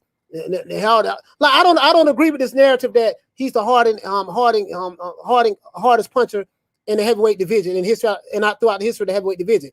I would never agree with that, because how can you say he's the hardest puncher throughout the history of the heavyweight division when he's knocking out C-class fighters? If you knocked out C-class fighters your entire career, and you never met the equivalence of a Ron Lyle or a Shavers or a Larry Holmes or or Ken Norton or a Foreman, you haven't met guys, you haven't fought guys of that caliber. You know what I mean? A Joe Frazier, like guys who can take punches. These guys. Not only that, but you have to look at Larry Holmes' era too. A lot of people, when they hear names like Pinklin Thomas, Tony Tubbs, Tony Tucker, all the guys that were around in that environment, you got to remember these guys were super young when Holmes was at the end of his career. They had not started using drugs yet. A lot of these guys, a lot of them were very talented fighters. They could fight off the back foot. Tim Witherspoon. All of these guys, when they were really young in their 20s, these guys were very dangerous when we have belts today. And if he was knocking out those type of guys, then I would say something different. But the guys that he was been knocking out, no, they're not the best. But he did knock the guys out, though. There's not any other heavyweight that has that record in this era. So for this era, his power stands out in this era. That's how I look at it. No, you're right about that. Mr. Blood, I agree with you on that, brother. I'm not knocking his knockouts. But what I'm saying is, I think it's unfair to say that, hey, he's the hardest puncher in the history of the heavyweight division. Like, how are you judging that? How are you judging that? Oh, because look at his knockout streak. Well, just like Shelton always say, yeah, but who have you knocked out? Who have you fought? That's what me and Coach was talking about today, Blood. I judge fighters on 2 criteria. Who did you fight, and who did you beat? It's absolutely. I'm the same way. I agree with that totally. That's why I don't hold nothing when people say, well, Floyd beat 25 world champions. Well, I never considered those guys world champions like that. Right. And and they'll say, well, Sugar Ray Robinson, Floyd did he fought more world champions than Sugar Ray Robinson. I said, but that was a different era. You're talking about the 1940s, 1950s. Right. Go ahead, Don Troy. No, I'm sorry, Coach. It was only one belt, and the truth is, he didn't beat that many more champions than a Sugar Ray Robinson would in a one belt era. Funny enough, Floyd. Yeah. They're not that. It's not like he beat him by 10 or 20 or something. He didn't beat that many. But back to Wilder, I agree with what the brothers. Was that Blood that said? It's just based on the competition. He hasn't defeated or fought any of the top heavyweight fighters, with the exception of Tyson. And at the time, he was coming off a 3-year coke and food binge, and he fought a cruiserweight and a guy that's been knocked out 4 times in his last 5 fights. And then he comes and he boxes Wilder, and then he TKOs him. And so, it's not like Wilder fought Klitschko when he had a chance, Joshua when he had a chance, White when he had a chance, Chisora he didn't fight. He didn't fight Parker. So listen, when you're fighting C fighters, they're only there for a check. Right. Period. Then maybe you could say, like someone like Stavern was a B fighter, but he was tailor-made for Wilder because he's an inside fighter. You fighting someone with long arms and you're an inside fighter, you're going to get beat all the time, right? Right. And then he beat Ortiz. Ortiz, honestly, doesn't have any great accomplishments besides brother here, Brian Jennings, who's been beat, twice since then. And if Ortiz was smart, he would have fought Rivas. Right? He would have fought Joe Joyce. He would have fought Anthony Joshua when it was there. He would have fought White when the offer was there, but he never did. Why not? You can't be a boogeyman and you're not taking fights. I thought he tried to make the fight with Dillian White, and Dillian White didn't want to make the fight with him. No. White offered him at the time this is his own trainer that said this on the Boxing Boys. White offered them $250,000, but I think they wanted like $1 million or so forth. But White's counter was this: you just fought the world champion for $500,000. I don't have a belt. I'm just a contender. Why am I paying you twice as much as a champion? Why? If the champion is paying you $500,000, why should I pay you $1 million? Right. Now, my thing is this: I don't think Ortiz was the boogeyman, but I still think he's a tough opposition for like a lot of these fighters out there. I thought he was beating the mess out of Deontay Wilder, and Deontay Wilder just happened to catch him, especially in the second fight. Man, a lot of us like Deontay Wilder. That's the thing about it. But you can't treat Deontay Wilder like a new toy, right? Remember when you was a kid, you used to go over to your friend's house and he had a new G.I. Joe toy, right? He might have had Storm Shadow and Snake Eyes, right? And if you went over there, you played with Storm Shadow and Snake Eyes, you couldn't give Snake Eyes Storm Shadow's blade because that's their toy. That's their, that's how these guys are acting on him. They act like we're supposed to kiss his ass to support him. No, we support him how we want to support him. He's not your toy. This ain't no G.I. Joe exchange and looking at your G.I. Joe. That's what y'all remind me of. Going over to your house and you say, no, you can't play with my toy. You got to do it this way or whatever, because this is my toy. No, that's not how it works in boxing. We'll support him however we feel fit. And that's up to the individual. Right, it's up to the individual. And the thing, and this is the thing that gets me. All I like to point out is the hypocrisy. The double standard. It's something that they say, right? The old saying, if they didn't have a double standard, they wouldn't have a standard at all. You can't tell me that, hey, in one breath, we support all, I'm gonna give you a perfect example. We support all Black American fighters, but then certain Black American fighters, you said you want somebody need to slap him in the face. You saying that somebody need to beat his ass, somebody need to do such and such to this. You call Terrence Crawford, he Toby. You know what I mean? You call Jermall Charlo. They call him Toby.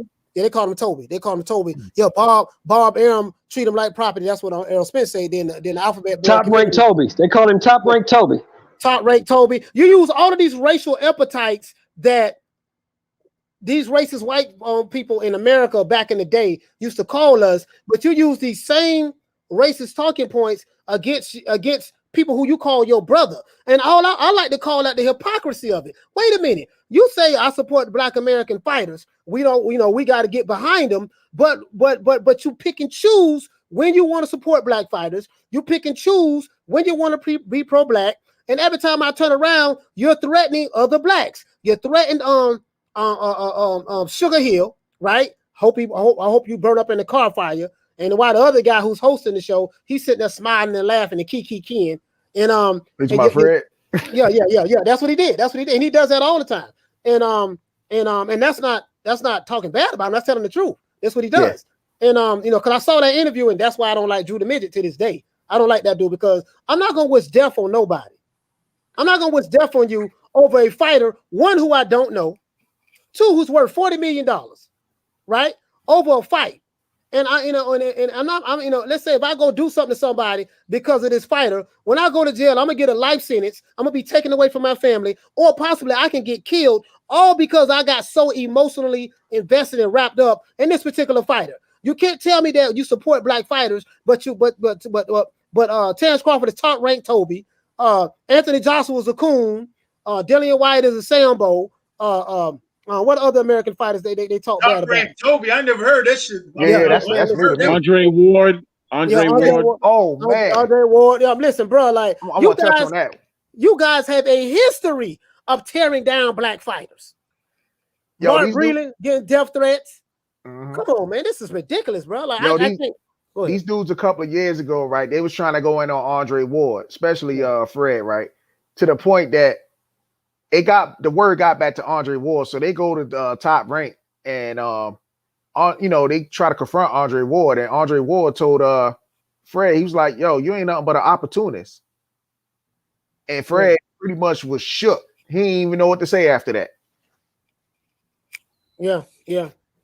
I didn't. Hey, Bo, you forgetting he was really shook when Kenny Porter slapped the shit out of him. Oh yeah. Hold on. Speaking of that, so Jermall Charlo, I don't know if y'all saw the interview last night, but I advise y'all to go watch it. Jermall Charlo was just basically, to summarize it, because I have it right here. I have it right here on my phone. I saved it. He clarified what he meant. He clarified what he meant by about the racism in the sport of boxing and yada yada yada yada. He said he messed up. It was taken the wrong way. He was just basically saying that they threatened. Mark Breland been getting death threats. I know that for a fact. He got death threats at Sugar Hill. A guy told him on a show that I hope you would have burnt up in the car fight. Literally. All because he trained Tyson Fury to beat the Twerkinator. You know what I mean? So I'm just being honest with you. This is, I'm not making this up. So this is why I go so hard, because I see the hypocrisy in it. I see the hypocrisy. You see what I'm saying? But Jermall Charlo's clarified that, hey, he wasn't saying that there was not no racism in the sport of boxing. My take on that is this. Of course there's racism. But what we're not going to do is relitigate the 1920s, 30s, 40s, and 50s to fit a 2020 and 2021 narrative, all because you got beat by a white fighter. Mm-hmm. You didn't go through none of those issues Jack Johnson went through, Sugar Ray Robinson went through, Archie Moore went through, name some of the other fighters, guys. Ali, give me some more fighters from back in the day. Ezra Charles, Jersey Joe Walcott, Sam Langford, Joe Blackburn, Marvin Hagler, Black. Marvin Hagler, 1980s and back, pretty much. Yeah, right. Especially the more it goes back, the worse they had. That's just the way. Exactly. That's the way. The 70s is worse. The 60s is even worse. 50s and so on.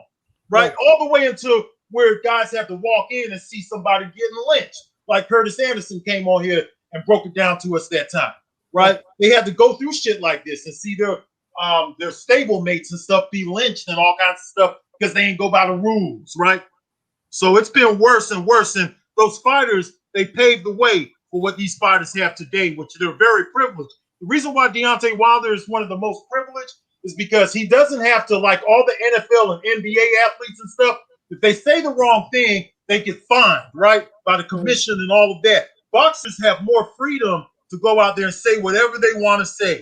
So this is his opportunity in the spotlight to really make a positive impact, right? But he's not taking advantage of that. And he's given a lot of advantages that these other athletes don't have because they're not allowed to do that because there's already some kind of restriction. There's always some kind of restriction on them. He's very privileged. He can say whatever the fuck he wants. I mean, sorry, my bad. He can say whatever he wants. And, he's winning arbitrations and all kinds of stuff. He has it good, man. I don't see the big thing. If somebody could come up with a reason why they should be playing the race card and all of that stuff right now, I'd be willing to listen. I just never have heard nothing yet. Man, he was playing the race card even before they fought the first time.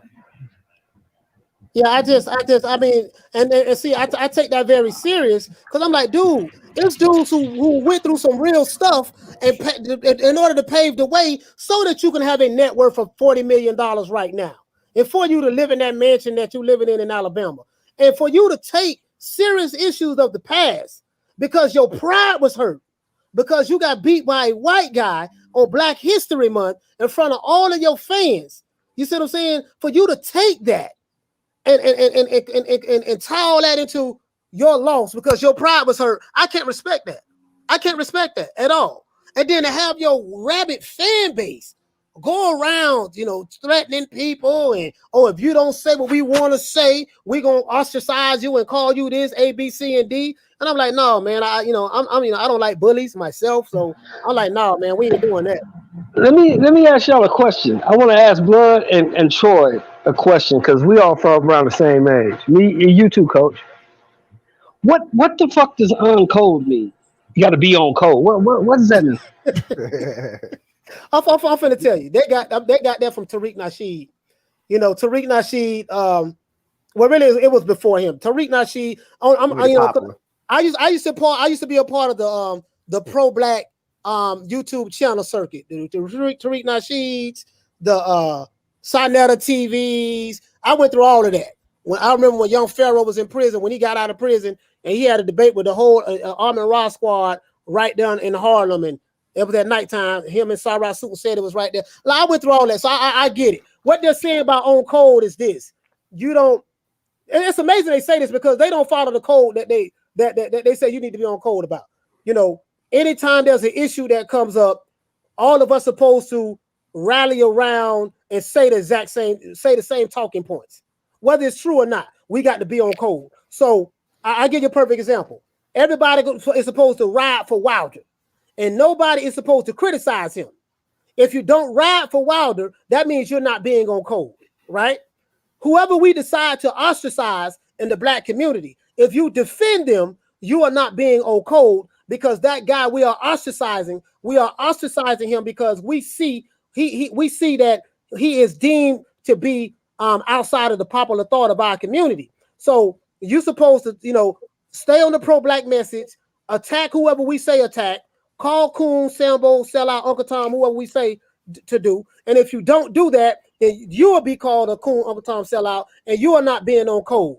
You see what I'm saying? And this is what. So we using this with boxing channels, is what you're telling me. Right. And another thing they like to do too is they like to go ahead, Blood. If you're not on code, what they say is not on code. The stance that they'll like to paint out there is that you're trying to appease others.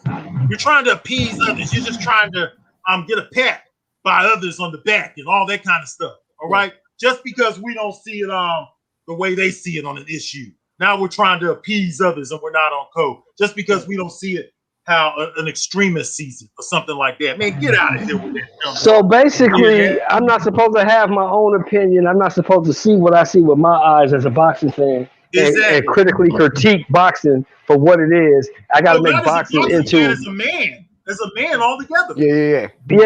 So I got to critique. I got to make boxing into a racial issue, even if what you're saying is completely false. But I got to say it because you say that's what I should be saying. Yeah, that's exactly. what you're telling me. That's what code means. That's what code is.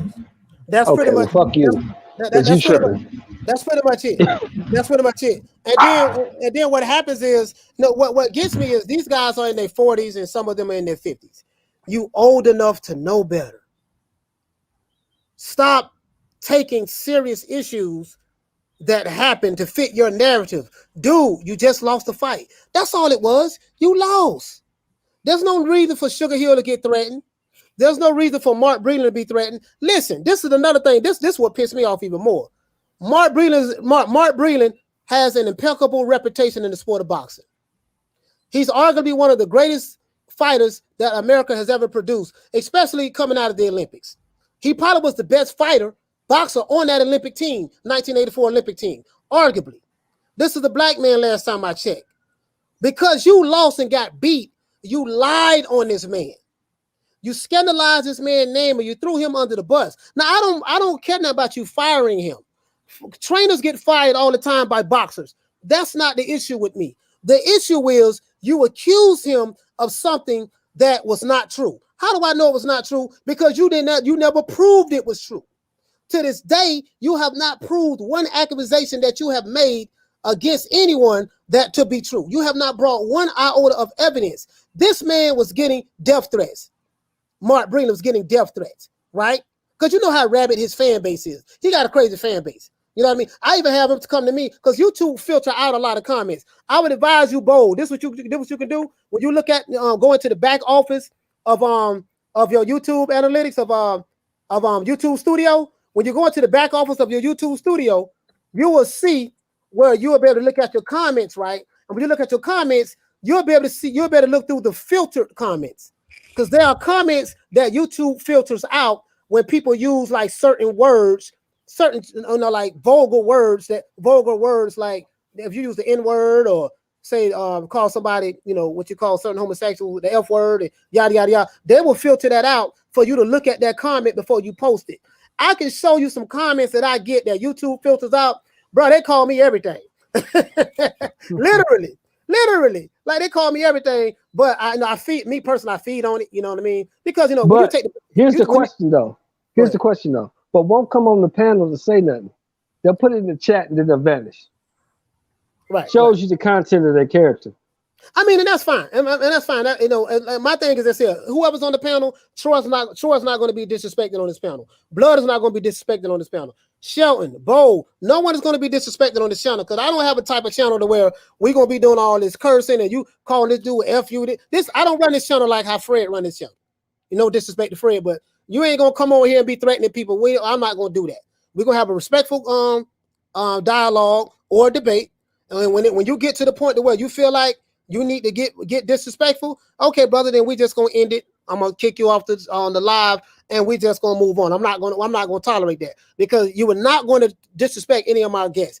Hell, you're making even disrespect me, but I'm not gonna let you disrespect the guests. I'm just not gonna do that because I want this to be a safe environment for anyone to come on.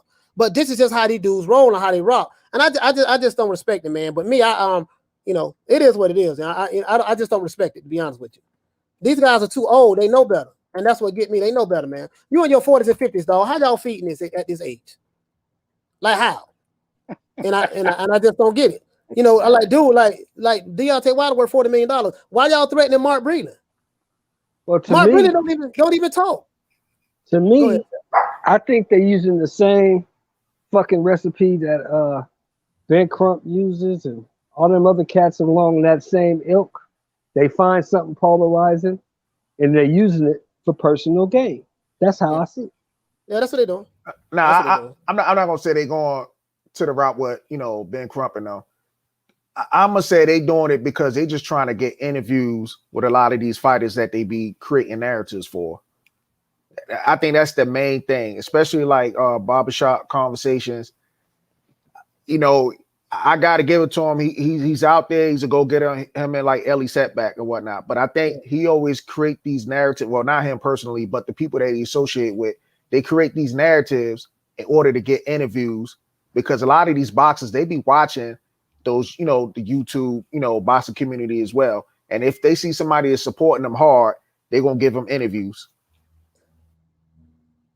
Yeah, I'm not I'm not going to. And guys, like my background. I've been in the Nation of Islam for 24 and a half years. My mother was a Black Panther. That's why I got this here. Y'all, hey, Blood, you see anybody from Florida, anybody with a tattoo like this, he old school cat. And I got FOI right there. I'm a registered number. I've been seeing that tattoo since the 80s, bro.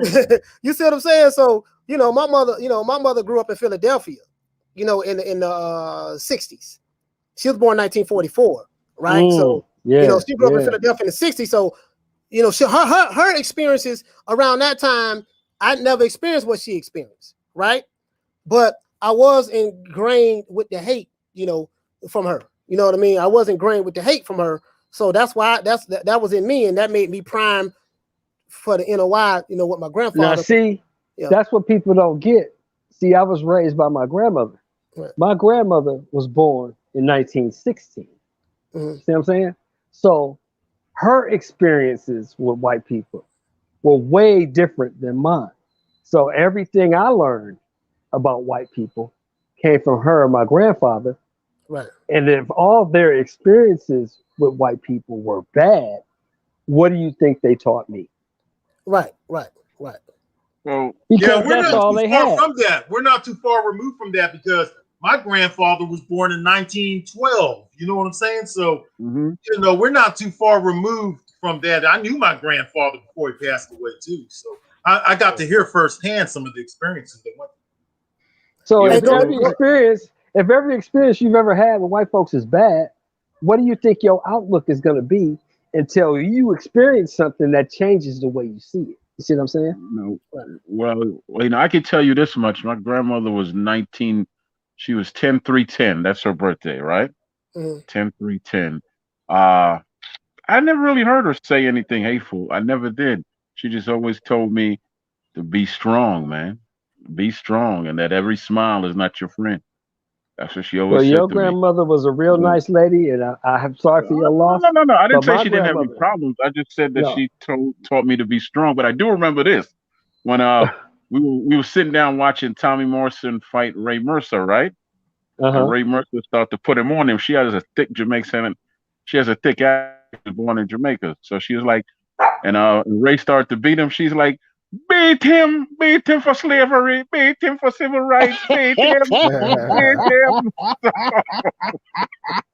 That's the only time I ever heard her say anything, man. She's just like, beat him, Ray, beat him. Yeah. Well, I ain't gonna say what she said because the stuff my grandmother used to say was really inflammatory. And until I left her house at 17 and traveled across the world, I went around the world twice in the military. Until I did that, my outlook on white people was different, shall I say? Yeah. And I got shot twice. Right here in the neck, right here. Went in right there and came out right down the side. And I got shot in the back. And it was a black dude who shot me. So, as I got older, and I started to come up out of that mindset, it took me 24 and a half years. Not gonna lie, but as I got out of that mindset, and I realized a lot of stuff I went through in my life, it was self-inflicted. I'm just being honest with you. So, but the thing I will always teach my kids, I teach them. And I'm talking about my kids are older. They're in their 30s, 20s, and teenagers, right? I tell them the truth, man. Don't judge anybody by their skin.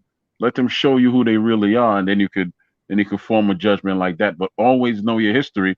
That's why my son's name Garvey, Malcolm X, and the last one I really want to name him Nat Turner, but his mom was like, nah, you just going too far now, right? So he's named something else, but. But I gave him those names to go research history, and I felt something because I don't ever want him to forget. Right. And that's why But as far as but the long and short of it is, what you do with history is up to you. You don't have to use it for hate. You could use it as a way to build. Because look, I actually got a plan to reach out to some of them cats since we're talking about them. And try to do a summit with them. I'll try to do a summit and find a way we can stop all this nonsense. Because as soon as you told me that he said he wanted dude burned up in the car, that let me know how dangerous that talk is. And you want to talk about shooting somebody and all that. it's getting out of hand now. It's getting out of hand, and I don't want to see nobody. I can't stop it, obviously, but I don't want to see nobody hurt. But if we all grown people, why don't we do a summit and let's talk this thing out and find a way just to say, hey, let's cut out all this, violent talk, because you motivating people to go out there and just destroy their lives. Cut it out, man. Stop it.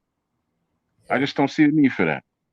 Yeah, I mean, I totally agree. I mean, I totally agree with that. I even shot a video on a live when I heard the brother, because somebody sent me that. Like, I don't watch any of those dudes' channels.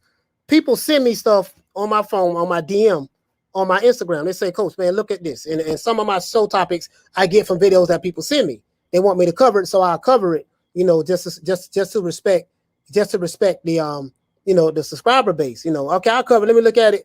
And I seen a video where the leader of their organization, I call him the general contractor, he says that he wants to have a face-to-face meeting with the other guy, I ain't gonna say his name, that lives in Memphis, Tennessee right now, who threatened me, said that he got shooters and he gonna F my B and he gonna beat my ass when he see me and yada yada yada yada. Yeah, man, I thought y'all was cool, Coach. No, hell no. Hell to the no. Used to be. No, yeah, listen, buddy, well, we was cool prior to that. You know what I mean? I mean, just, we was cool prior to that, but once he said all that stuff, I can't rock with Buddy no more. And then, hopefully one day, like I told him, I said, man, well, right now you live in your mom's house, because he lived with his mother. He's 30 years old, live with his mother. I'm like, well, hopefully, man, one day, maybe you'll get the opportunity to do all those things you say you want to do to me. Because I ain't gonna do. I'm not gonna do any talking or sell terroristic threats online. I'm not gonna do that. I'm too old for that. I'm just not gonna do that. Okay, brother, I get it. You got that.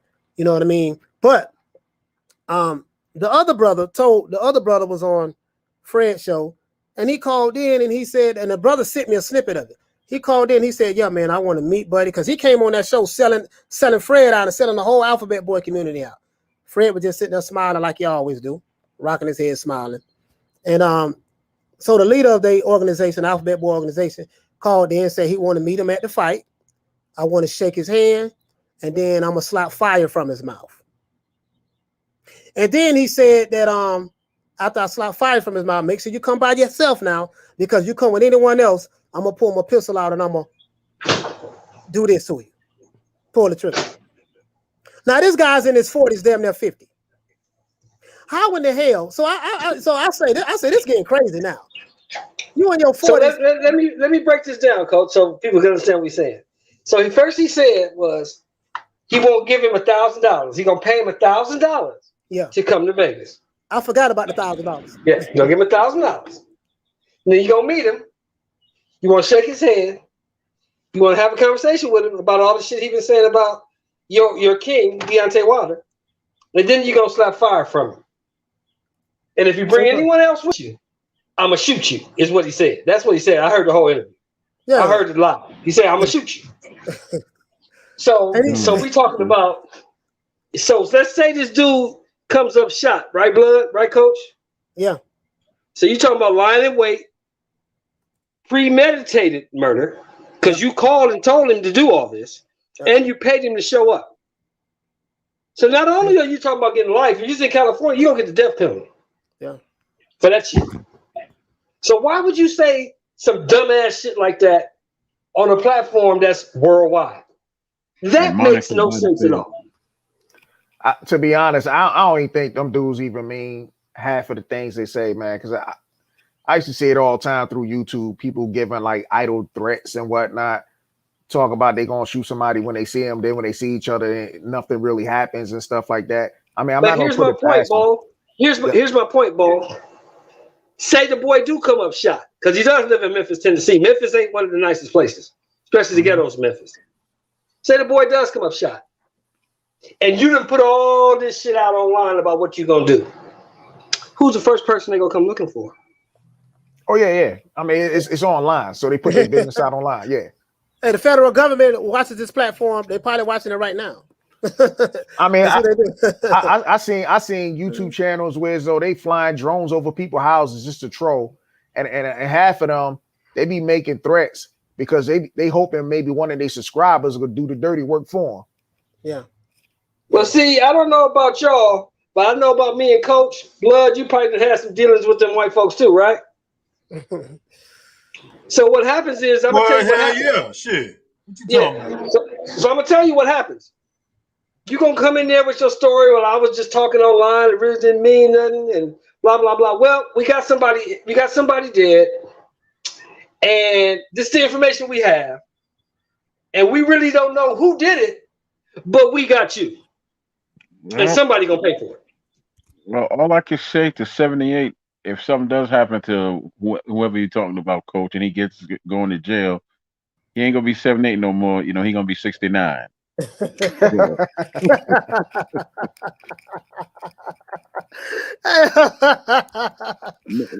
But in all seriousness, man, I would love to reach out to them brothers, but they don't.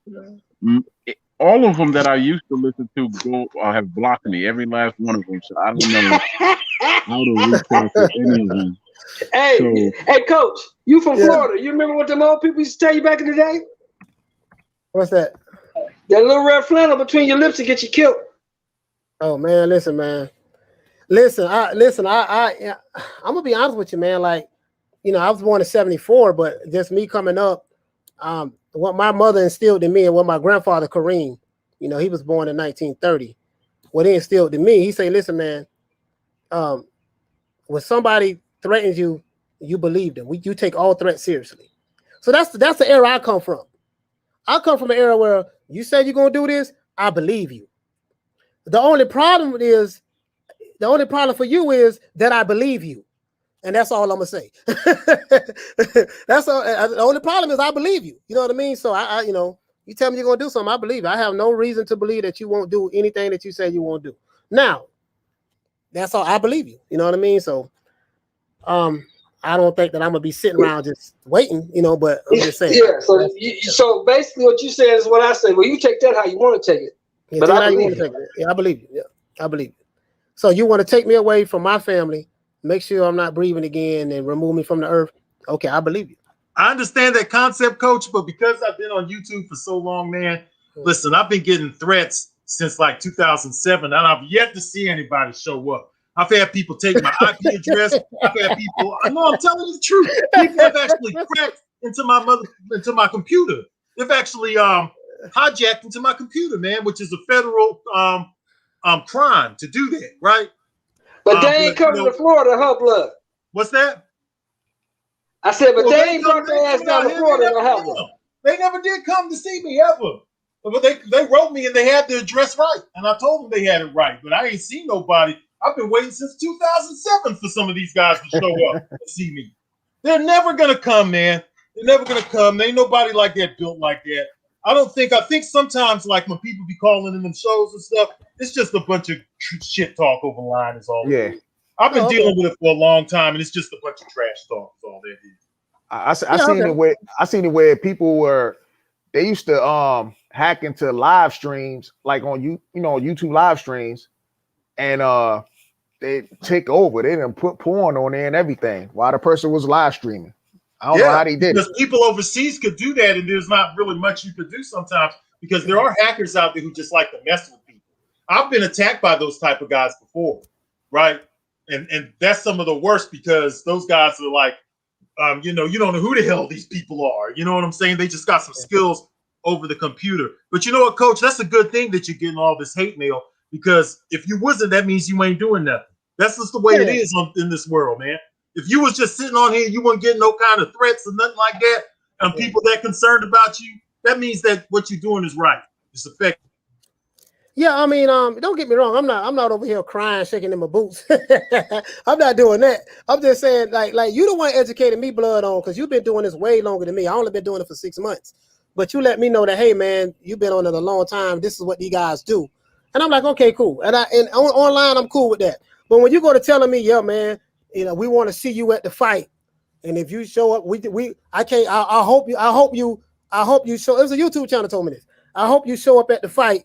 Deontay Wilder and Tyson Fury fight, and I told him, I said, okay, if I decide to come, when I show up, I'm gonna be 20 deep. I don't go nowhere by myself.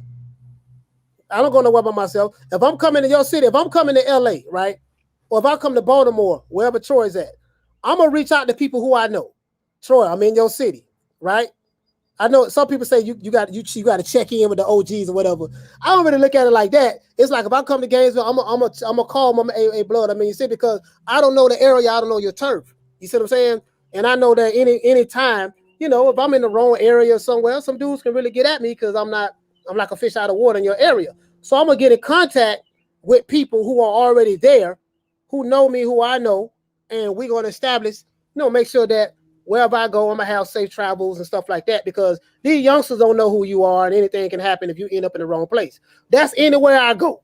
You see what I'm saying? That's off the rip, right? When I was in the Nation of Islam, brothers don't go nowhere by themselves. You go deep. You go deep. Even in the street, forget the nation, even in the street, you go somewhere, you go deep. When I go to these fights, I'm gonna have about 20 guys with me. No, but that's smart, coach, because I don't go to anybody's city without having an ambassador. That's what I like to call it. Right. Because usually, I have friends in different cities and all that, and I'll make a call and be like, look, I'm coming here, and I don't like staying at people's house. I stay at a hotel, so I usually need them to guide me of where not to go when. Because I like to walk at night. That's me. I get up and go walk. I don't want to end up in the wrong place at the wrong time. That was cool when I was in my 20s. I'm 50. I can't run. So, yeah. But see, like I'm from South Central Los Angeles, man. So if I'm coming to Baltimore, I'm not going to Baltimore and thinking I'm just gonna pop up and post up and be in Baltimore. Hey, Troy, I'll be in Baltimore on this date. Can you help me out, brother? Can you meet me at the airport and direct me to a good hotel? Yeah. If I'm coming to Gainesville, blood, where you at, man? I'll be getting off the plane at this time. That's just common sense. That's not checking in. That's not being soft. That's common sense. Yeah. I wouldn't expect y'all to come see me out here in South Central talking about, hey man, calling me talking about, hey man, I'm on Broadway and 45th right now. I'm like, well, you better get the fuck out of there. What the fuck are you doing over there? Yes, sir. Get the fuck away from there, man. Matter of fact, get in the first Uber you can find and come to Compton so I can pick y'all up. You know what I'm saying? Just tell them I'm bring to Compton. I'll find you. You know what I mean? But you can't do that, man. So the dude told me, coach was on the line. The dude told me he was gonna fuck me up and he'll get on a plane, come to LA. He ready to see me. I said, well, look, if you want to do that, that's fine. But I'm telling you now, there aren't going to be any markers because of Queensberry rules. Number one. Number two, it's not going to be a fair fight because I don't do fair fights. I'm a street dude, and we don't fight fair in the street. So if you want to bring your ass out here, that's perfect for me. As a matter of fact, tell me what terminal you at. I'll pick you up from LAX, and I will drive you personally to your ass whooping because we're going to stomp you out. I don't think it's going to happen because I've been on here for years, and I don't know nobody who's ever went to a fight who has a YouTube channel and got beat up, right? Yeah, exactly. It's never happened. Name me the channel that got beat. The only person who ever got slapped was Fred. And that was that's the only one I remember. Kenny Porter slapped the shit out of him. There go Kurt. Salute, Kurt.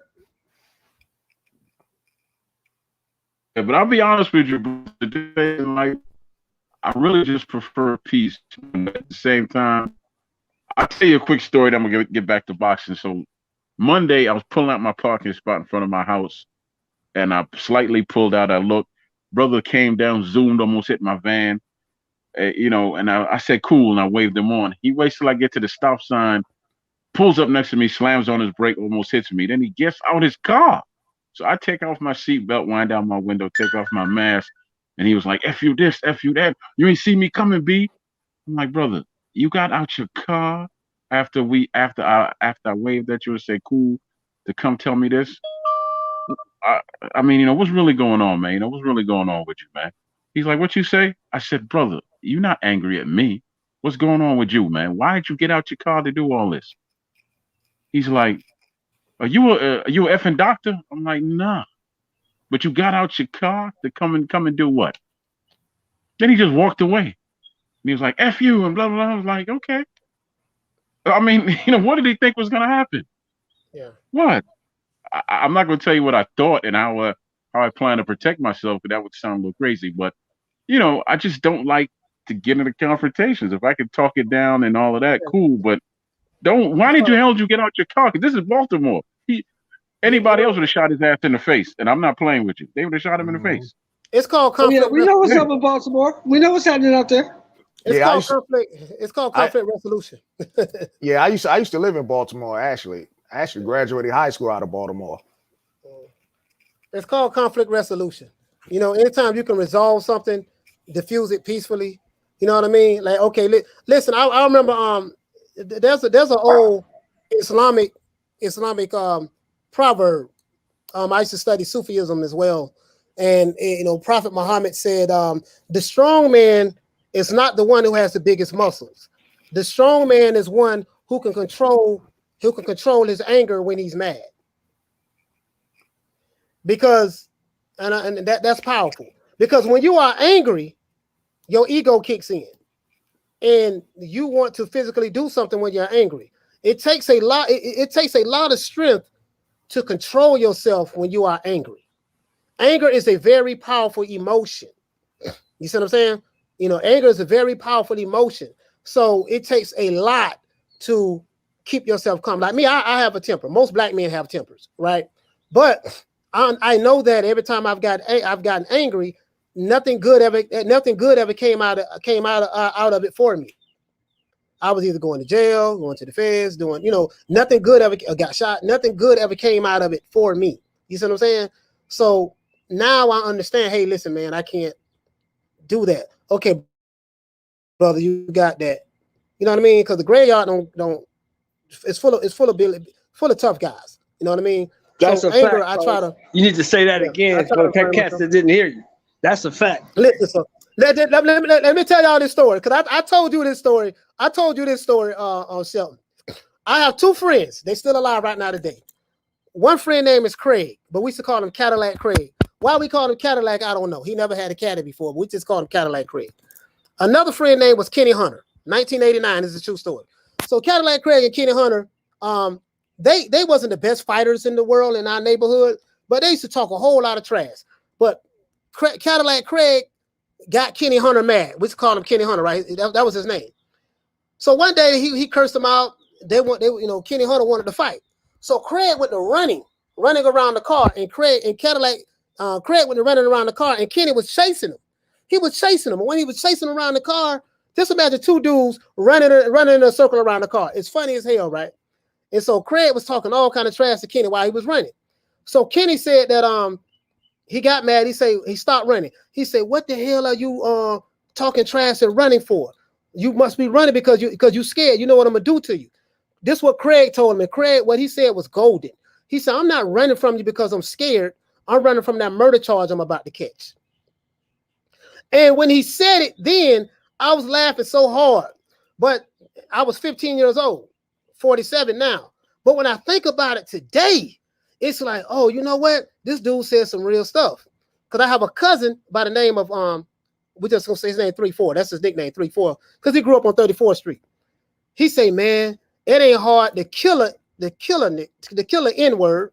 It's hard not to kill an N-word, because N-word will make you do everything in your power to kill them. It's some dudes out there that will make you kill them. They will make you do something to them. So sometimes you have to run from the murder charge. So that doesn't mean that you're weak or you're soft. This for you young cats out there. Sometimes, man, when you get into a confrontation, just conflict resolution, meaning you want to diffuse it as much as possible. Don't worry about if you look like you soft or weak or nothing, whatever the case may be. Okay, brother, you got that, and move on. You gotta run from the murder charge, because some dudes will make you do something to them. And I say that based on what Troy just said, because the guy came, because Troy could have done something to that dude who came in his face. You see what I'm saying? So it ain't nothing wrong with that, bro. It's a lot of tough niggas doing life right now. Run from the murder charge, guys. Okay, man, you got that, bro. You got it. Yes, sir. You're right. Whatever. Yeah, you will be set aside. Yeah, man, you got that, bro. I'm sorry about that. You're right. And just move on. You know what I mean? Because right now, like, all of us are not older, except for Bo, but all of us older. Doing time is a young man's game. When you get like pushing 50 like I am and stuff like that, and some of us in our 50s, I can't stand to do a day. I can't stand to do 5 years, 10 years. I'm not doing it. I'm just telling you. So if you know, understand. Let me ask a question, Coach. Let me ask a question. Let me ask this to the whole panel. What? Who the hell wants to be Pops on the yard? No, listen, just ask Suge Knight. 53, 28 years. 53 got 28 years. And that was a plea Who want to bargain. be Pops? You know what I'm saying? You know what I'm saying, Troy? Who the fuck want to be Pops on the yard? I don't. I want to be Pops out here with my grandkids. I ain't trying to go in there. No. No. Yeah, man. I'm cool. So, I'm cool out here changing Pampers. I know. Listen, I'm gonna tell you like my homeboy told me. He said I like opening my refrigerator at night. That's right. Think about that, Sheldon. I like opening my refrigerator at night. Yeah, because you ain't doing none of that in the penitentiary. You ain't opening no refrigerators. As a matter of fact, they locking that door and they turn the lights off at 10 o'clock. And that's it for the day. I like opening my refrigerator at night, man. Like really. Yeah, facts. That's fact. You got that, homie. You got that. You know what I mean? So we, as Troy said, we need to stop all the toxic stuff. Yes, we do. But like Blood say, they've been saying this for years. Because Blood been on the internet for a long time, and you had the internet gangsters back then. And right now, the only thing that gets me is these guys are in their 40s and some of them are in their 50s, and they are pushing this narrative right now today. Yeah, and it's tough. I talk. That shit is crazy to me. But let me ask Blood a question. Blood boxing. Yes, sir. Did that fight last night tell you more about Montiel or more about Charlo? I think it told me a lot more about both of the fighters, to be honest, man. Charlo, I've always liked Charlo, but I've always thought he was a little bit overrated, Jermall Charlo. And that's just because of the lack of opponents that he's had on his record. Like, he should have been faced like guys like Demetrius Andrade, even Canelo Alvarez. There's several other guys out there. And, it was just a matchup of skills, man. And Charlo, he came out on top. To me, there was a few swing rounds in there. But, he still came up on top. He did what he needed to do. But I don't think he's the type of fighter that everybody thinks he is, man. I like his brother better, Jermall Charlo. I prefer him over Jermall. Yeah, Jermall is a monster. That's one of my favorite fighters. Like literally, his of course you guys know I'm biased. I like Crawford. That's my favorite fighter. But Crawford, Canelo, Jermall, like that guy's like just current fighters right now. I like Jermall Charlo's mentality. He's always mad. He always got an attitude. He remind me of Clubber Lang, man. Always, Adrian. He going twisting his neck like them girls do when he argue. Yeah. You gotta stop doing that twisting of the neck stuff, though. Cut out the twisting of the neck, man. We don't want only girls twist their neck when they argue. When I was a kid, I went out to Texas to play hoops one time, and I saw the Charlo twins, right? The Charlo sisters. They was arguing and playing hopscotch and twisting their neck, arguing with a bunch of little kids. And that's when I first saw them. Right? Let me stop. But you got to stop that. You got to cut that out. Man, that right there, man. Just but I just love his attitude and his mentality. And he doesn't make any excuses. I mean, even though when he lost to Tony Harris, he didn't make no excuse. I mean, he did felt like that the judges robbed him, and that's not an excuse to me. A lot of fighters. I felt like the judges robbed him until I watched it again. Yeah, I did felt too. that way. I thought he won that fight handedly, and then I watched it 3 times. I had to listen to it. Somebody told me listen to it with the volume turned down, and what I noticed was I took a lot away from Tony Harris.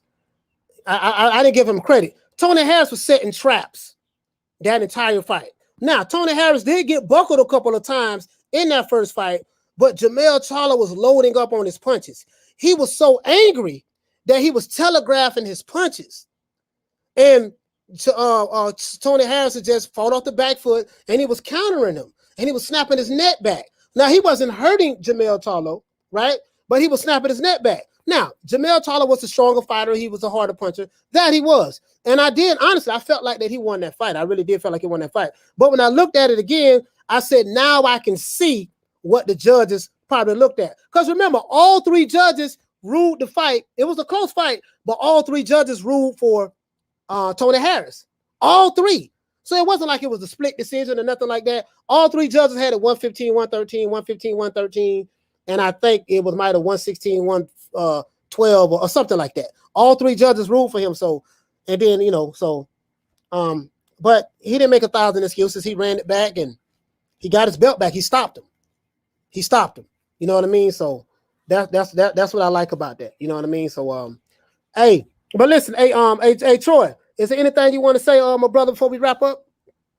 Yeah, tomorrow night we got a Hall of Famer, man, a good one. We make sure you can hear me.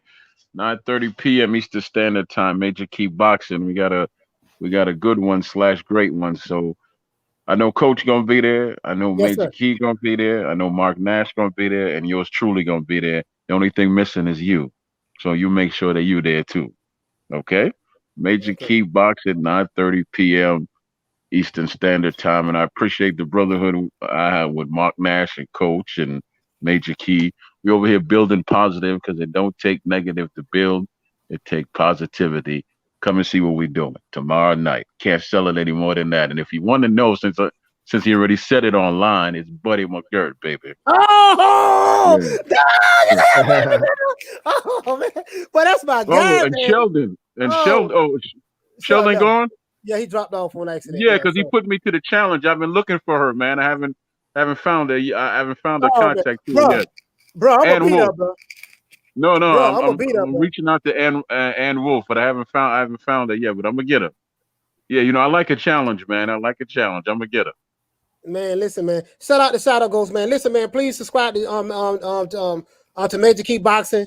Shout out to Major Key. Shout out to my brother Troy Graham. Please, and yeah, he said it, man. Buddy McGirt gonna be on tomorrow night. I will be there. I promise you, I'll be there. Please send me that link, please. You know what I mean? So, other than that, That's man, a Troy, done deal. You know that, Coach. Done deal. I'm gonna let you go. I'm gonna let you go, Troy, man. Thank you so much, brother, for stopping by. All right, listen, man. Bo, anything you want to say, brother, before we wrap up? Nah, just another great show, and looking forward to tomorrow for the next chapter. Yes, sir. Yes, sir. We will be live tomorrow, guys, at 3:00 Eastern Standard Time. So, man, shout out to my brother Bo, man. Much love to him, man. So I want to give you know how we do it, guys. I want to give a shout out to everybody that's in the chat. Shout out to the Queen Lee Luna. Shout out to Unknown Name. Shout out to Joe Strummer. Shout out to Javi Go. Shout out to Double A, the Sagittarius. Shout out to Mo Lester. Shout out and salute to Kurt Anderson, the boxing historian, the great Kurt Anderson. Got much love and respect for that brother, man. Shout out to Bon Scott. Shout out to BG. Shout out to Toby Barlett. Shout out to my brother Bold. Shout out to my co-host, man, Shelton Moore, the great Shelton Moore, the big homie. Shout out to the big homie Troy Graham. Shout out again to Kurt Anderson. Shout out to Major Key Boxing. Please subscribe to Major Key Boxing. Shout out to my big brother Blood Boxing. Please subscribe to his channel, Blood Boxing. Please subscribe to Blood Boxing, guys. My brother, he's a fireball now. He's a fireball. You know what I mean? But I love that brother. Shout out to my brother Ronald Finkley, man. Shout out to you, fam. Shout out to Sporty Icons, man. Sporty Icons is a legendary YouTube channel in the UK, man.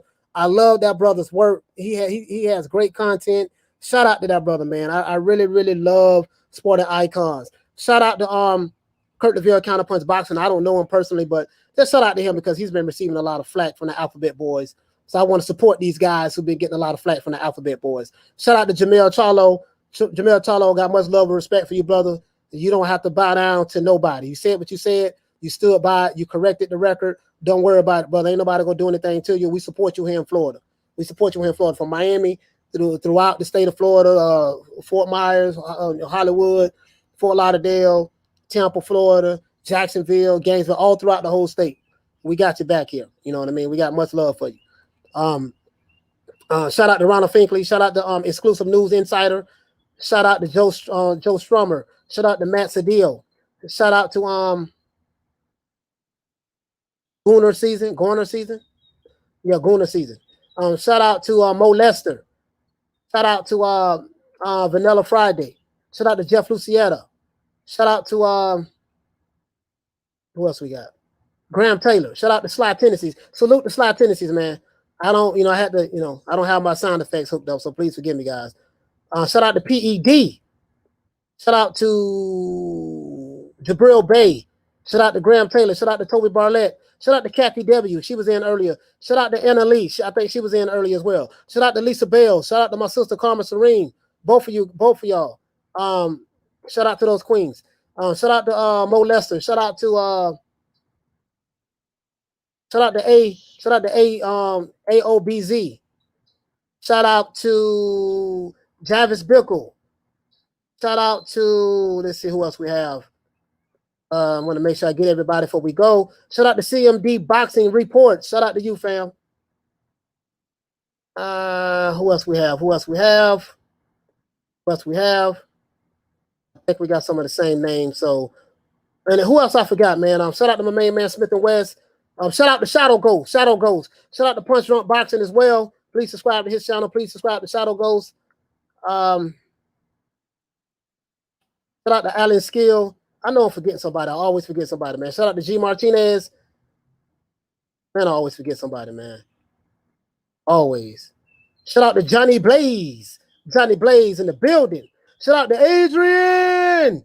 Listen, man, other than that, this is our boy Coach Malachi Williams. Shout out to Willie. Shout out to Killy Boy. Killy Boy, what's going on, fam? Once again, it's our boy Coach Malachi Williams. Represent for New Media Today USA Boxing. Signing out. Don't forget to sign out. Don't forget to tune in tomorrow, guys, 3 o'clock Eastern Standard Time. We will be back on live again. And don't forget the Major Key Mondays at 9:30 Eastern Standard Time. The legendary Buddy McGirt will be there. You see what I'm saying? Other than that, this is our boy Coach Malachi Williams. Represent for New Media Today USA Boxing. Peace. Man, I'm out of here, bro. Let's go.